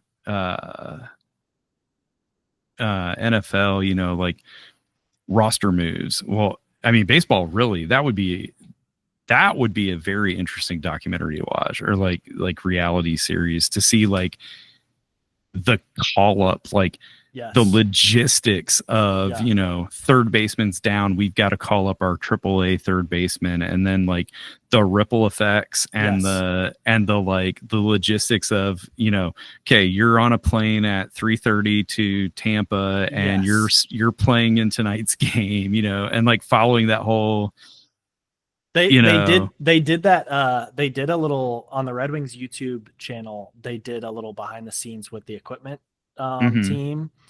And who was it that was interviewing? Oh, I think they did like some sort of series of chats with different people in the organization. And they walked through like how they do that on like a back-to-back. So like, and those guys like never sleep. They basically are just like, talk about guys. I hope they have a union. Yeah. That's another thing. Like we never hear about the, is there a union for the equipment managers, for the training staff, for the associated support staff of the NHL, of the or of sports or whatever. There's referees unions. Yeah. I was going to make a joke about the most recent lockout being the 2012 NFL referee lockout. And actually the most recent is the 2024 MLS referee lockout. Yeah, whatever. Nobody cares about the MLS. So labor peace, at least for 3 of the 4 major sports, is going to last for the next few years because the NFL, NBA, and NHL all have CBAs expiring in 2030. So that'll be interesting. So baseball's is up in what, 2 years, right? December 1st, 2026. So 1 year. Yeah. And I think that baseball will probably end up this next CBA. They'll probably end up having to get a salary cap of some kind. I can't see the small market owners of like the Seattles, the Colorados, I don't know, it's working out for Milwaukee right now. I mean, it is working out for Milwaukee, but I can't see them like going too much longer with the like unlimited spending as long as you cover the luxury tax thing. And because baseball is one of those sports where like the TV revenue is not as significant as other sports. Like they're negotiating deals with their local cable, whatever. So I can definitely see that having to happen sooner or later. And I could see there probably being a lockout over like if the players are like, no, we're not willing to allow salary cap. And it could lead to a stoppage this time because I think the owners are just like, you know what, like spending is getting out of control. Even though interestingly enough, I saw somewhere that salaries are actually down in baseball year over year, but you have a lot more guys making, like you have a few guys making a lot, like Shohei money, and then you've got a bunch of guys not making a lot. So the average sounds kind of interesting. The average is down, but interesting that like wealth is being concentrated in a few people. Yeah, interesting. It's almost like I've heard of that somewhere. Yeah, but so I think I would not be surprised at WNBA if the players go on strike. Okay. Will it affect their season? I doubt it because of the fact that their CBA is up in like, what is it? October, I think it is. Yeah. And then their season doesn't start until like June. So they'll have a few months to work on something. Okay. But I could see the players just, if it drags on, they'll refuse to show up. There are other ways that they can earn money.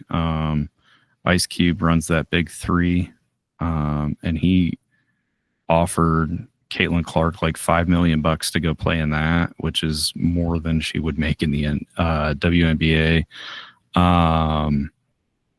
I can't remember the name of the player from Minnesota, but she and some of the other players founded a like an off-season women's league.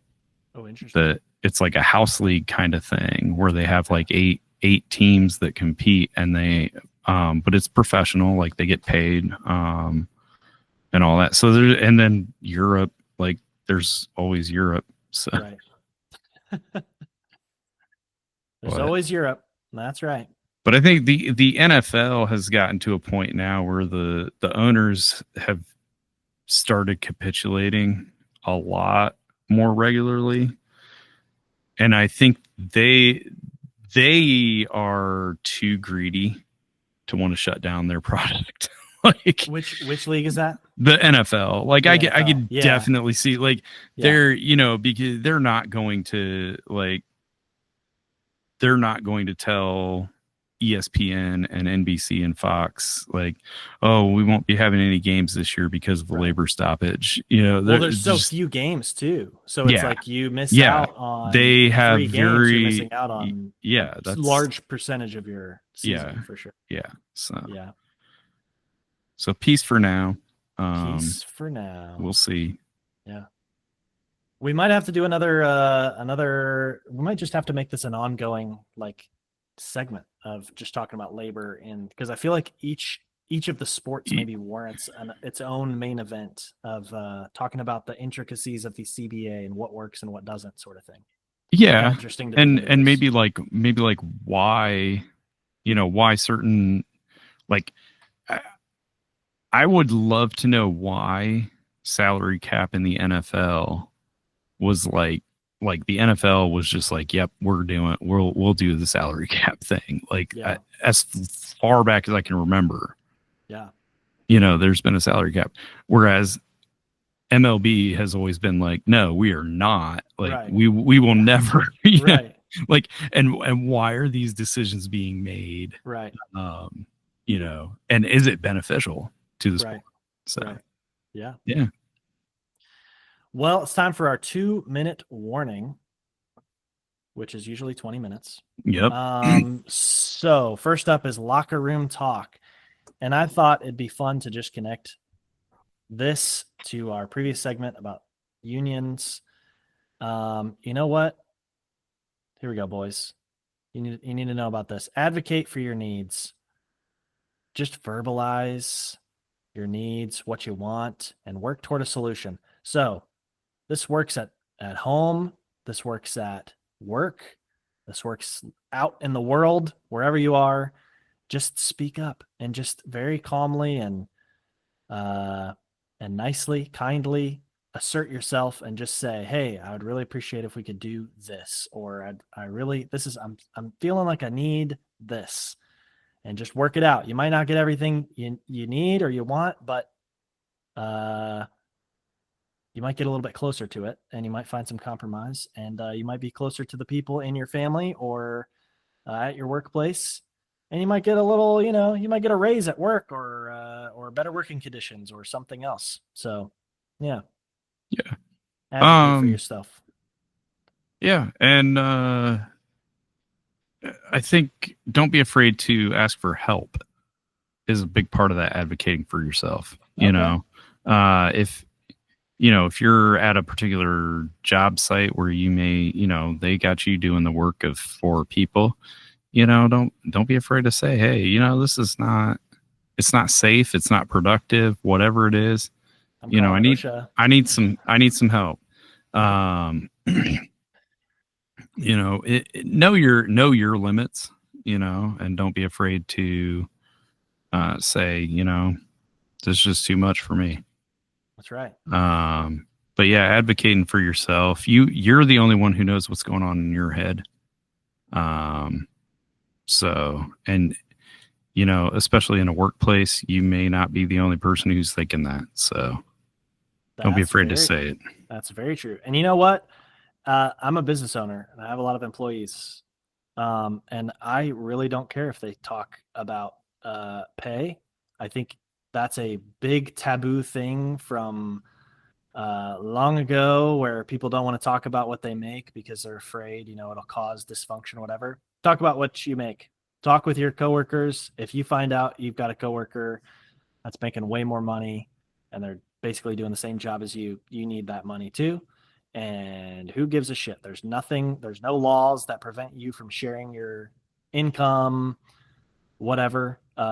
Might cause a little, disgruntledness between you and your coworkers if you're making more than them, but then you can help advocate for them to make more money, and everybody else form a union. Happy. Yeah, form a union if you need to. Yeah, exactly. So yeah.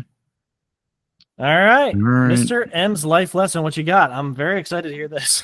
So kind of in that same vein, own your shit. Okay. Own your shit. All right. You fuck up, own it, apologize, try to make things right. So we had a situation this week as my very first week with the full time with the kids. And, I had an old school upbringing and an old school school disciplinary experience. And so some things spanked in school? No. Okay, almost. I was going to say. They outlawed us, right? No. I was so when we lived in Texas when I was in first or second grade, I almost got spanked in the principal's office, but he let me off with a warning. Jeez. And by warning, he slapped his belt on his desk and made it he would do that slapping thing. Yeah, the popping thing.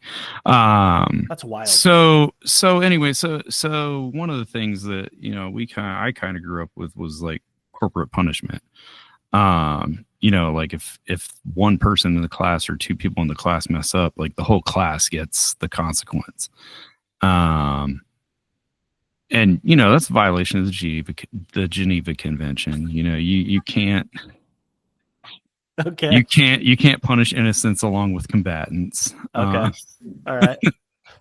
So we had a situation where I had at one point I did have it was the vast majority of the class was not doing what they're supposed to be doing. So we had to have a whole class punishment.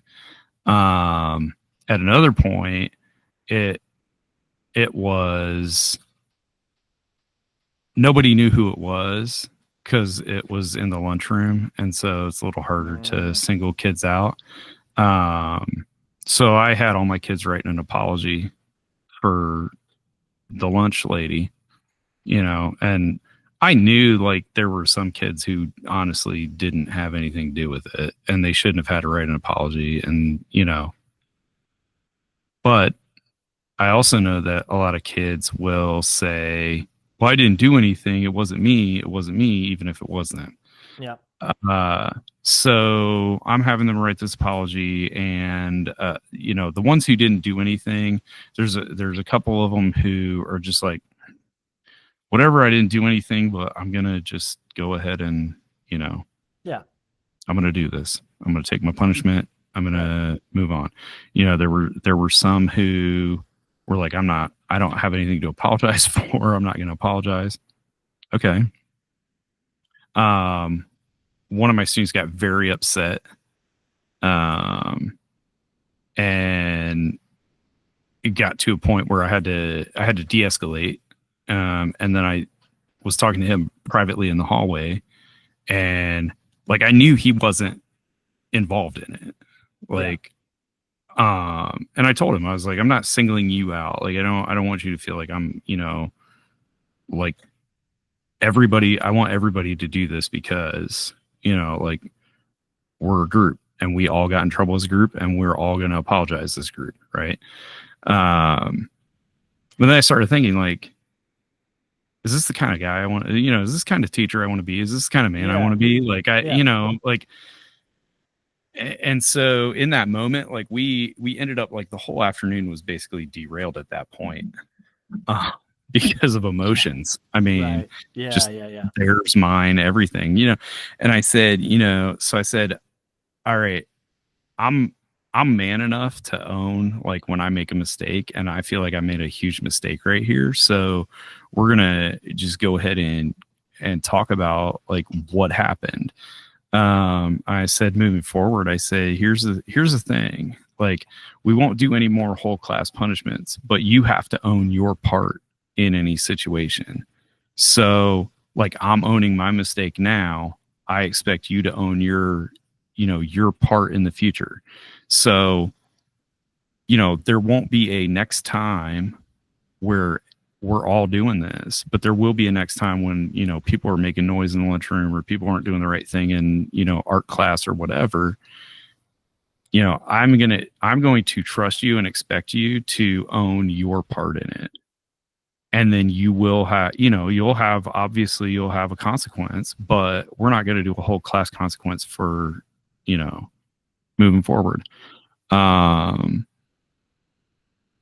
I said, so can we all agree, like, we're going to own our shit, basically. Like, I can't say own my shit in school. They all knew what I meant, like, own your shit. I said, so can we all agree moving forward? And they said, yeah. I said, and here's what I'm going to do. Like, I'm going to send a note home to your parents and let them know, like, this is what happened. This is what we discussed, moving forward. This is what we're about.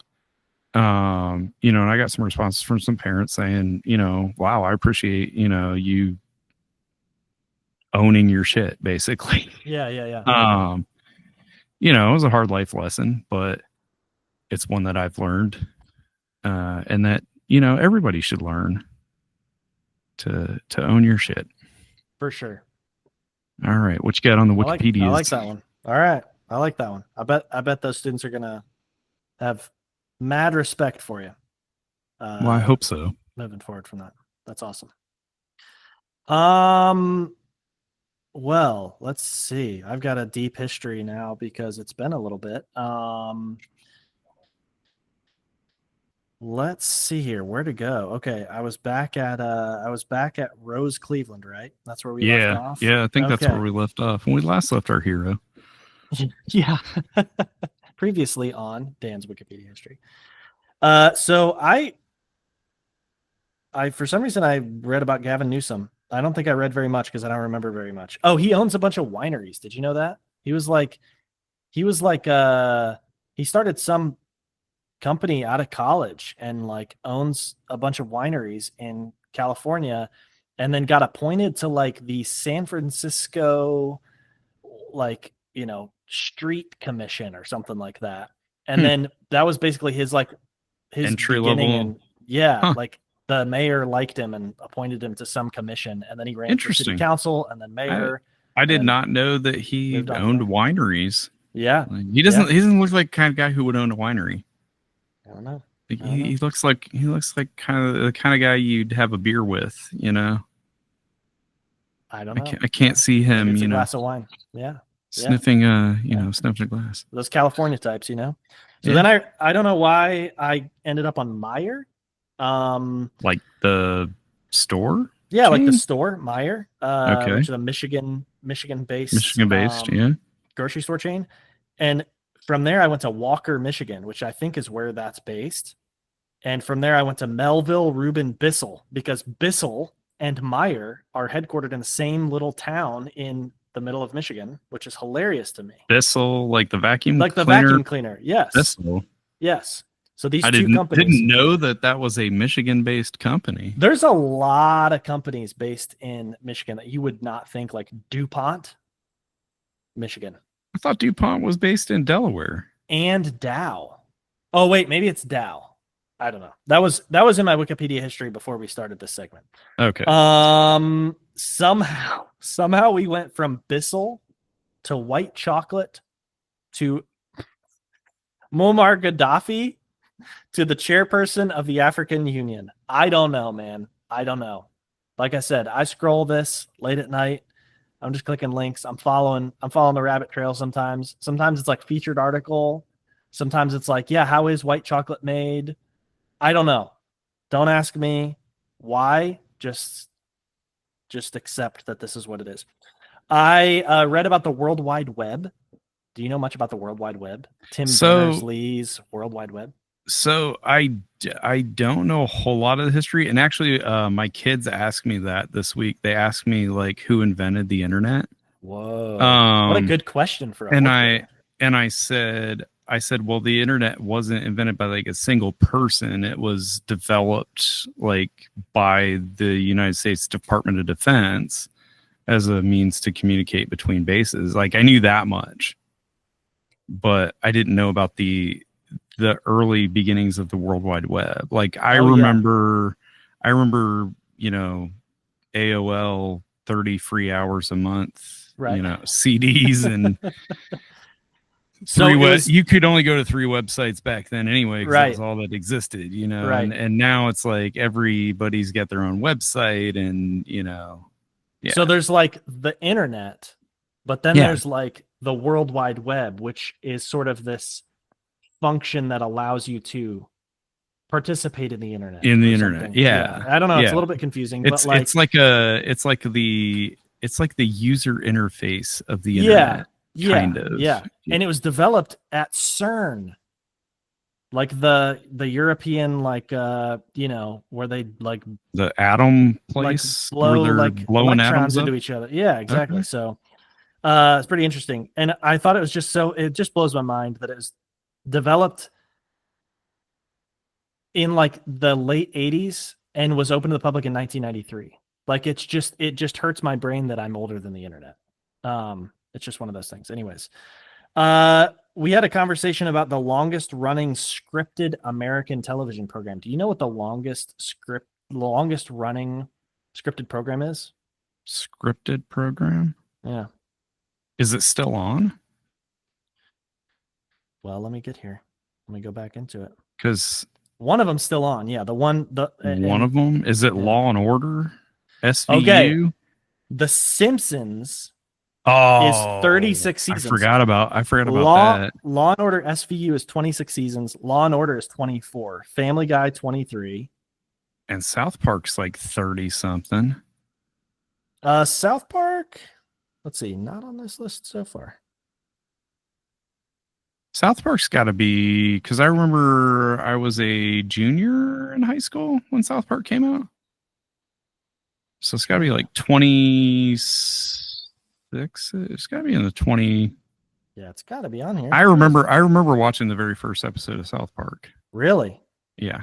I remember watching a lot of South Park with you. Yeah. But I have not watched South Park in a long time. Well, this is a good season to pick up South Park if you haven't. It's been an excellent season so far. Wow. I read a little bit about Bruce Springsteen, not a whole lot, but just a little bit. The boss. And then because I was traveling up to Canada, this is hilarious. When we first got there, they were talking about like having a humid, a lot of rain this summer and whatnot. And they were like, you know, we're by the lake. We're by a huge lake. And I was like, oh, we're by a pretty big lake too. You know, Lake St. Clair. Lake St. Clair is like this big. And I was thinking the Georgian Bay, which is part of Lake Huron, is, you know, a little bit bigger than that. No, the Georgian Bay is like this. It's like Lake St. Clair could fit in like a little tiny part of the Georgian Bay. And I had to apologize at breakfast the next morning because I was like, I didn't know what you guys were working with up here. Like I was not aware of your lake capacity. So I apologize like for any slander. Yeah, I'm an American. We have the biggest lakes, you know. Ours. But I didn't know it was on that scale. But I read all about the Niagara Escarpment because Owen Sound kind of lies right on the Niagara Escarpment, and I very much encourage everybody to go read about that. That led me to my most recent one. I was reading about just, you know, cities and stuff in Canada. Brantford, Ontario, home of, you know, the great one. Also, Alexander Graham Bell. Did you know that? Yeah, I know. I did the same thing. I was like, wait, hold up. What? The telephone guy? Yeah, the telephone guy. He was born Canadian? in Scotland. He was born in Scotland, but he claimed to be a Canadian American. So his family moved when he was like a kid from Scotland to outside of Brantford, Ontario, and then to America. And then he bounced back and forth between Boston and Brantford. That's why he invented the telephone. He was like, his mom was like, "You never call me." Yeah, his mom actually. This is very interesting about Alexander Graham Bell. His mom lost her hearing, and this was like a major reason. Yeah, it's like almost brings you to tears. He should have invented the teletype machine. Yeah, he invented like the telephone to this became a big passion of his to like figure out how sound works and how sound transmits and stuff like that. Based on his mom's loss of hearing. Hearing loss. Wow. Very interesting. And then I just got to throw this out there. One thing that's on my list is Frank Gifford. Do you want to know why Frank Gifford is on my Wikipedia history? Because he was one of the early NFLPA guys. That is right. Back in the 50s. Pretty interesting. Yeah. So one of the instigators of unionizing in the NFL. So it's like, oh, that's pretty cool. Very cool. So that is my Wikipedia history. That is our episode 6 in the books. And we'll be back, I guess, next week, right? No further travel delays or start of school delays. So. We're in the swing of it. It's fall. Get your pumpkin spice lattes. Get your cardigans on. Do not get any of that shit. No, I think there's inflation going on with pumpkin spice lattes or something. I don't know. I saw the commercial for it the other day and I almost threw up. It's just like, no, I can't. You got to just embrace it. I can't even smell it. Yeah. It's nah. You drink your coffee black or you don't drink coffee at all. Be a man. That's another episode of Locker Room Talk. Drink what you want. Don't obey male gender stereotypes with your beverages. They're stereotypes for a reason, man. All right. Talk to you later. Talk to you later. Love you.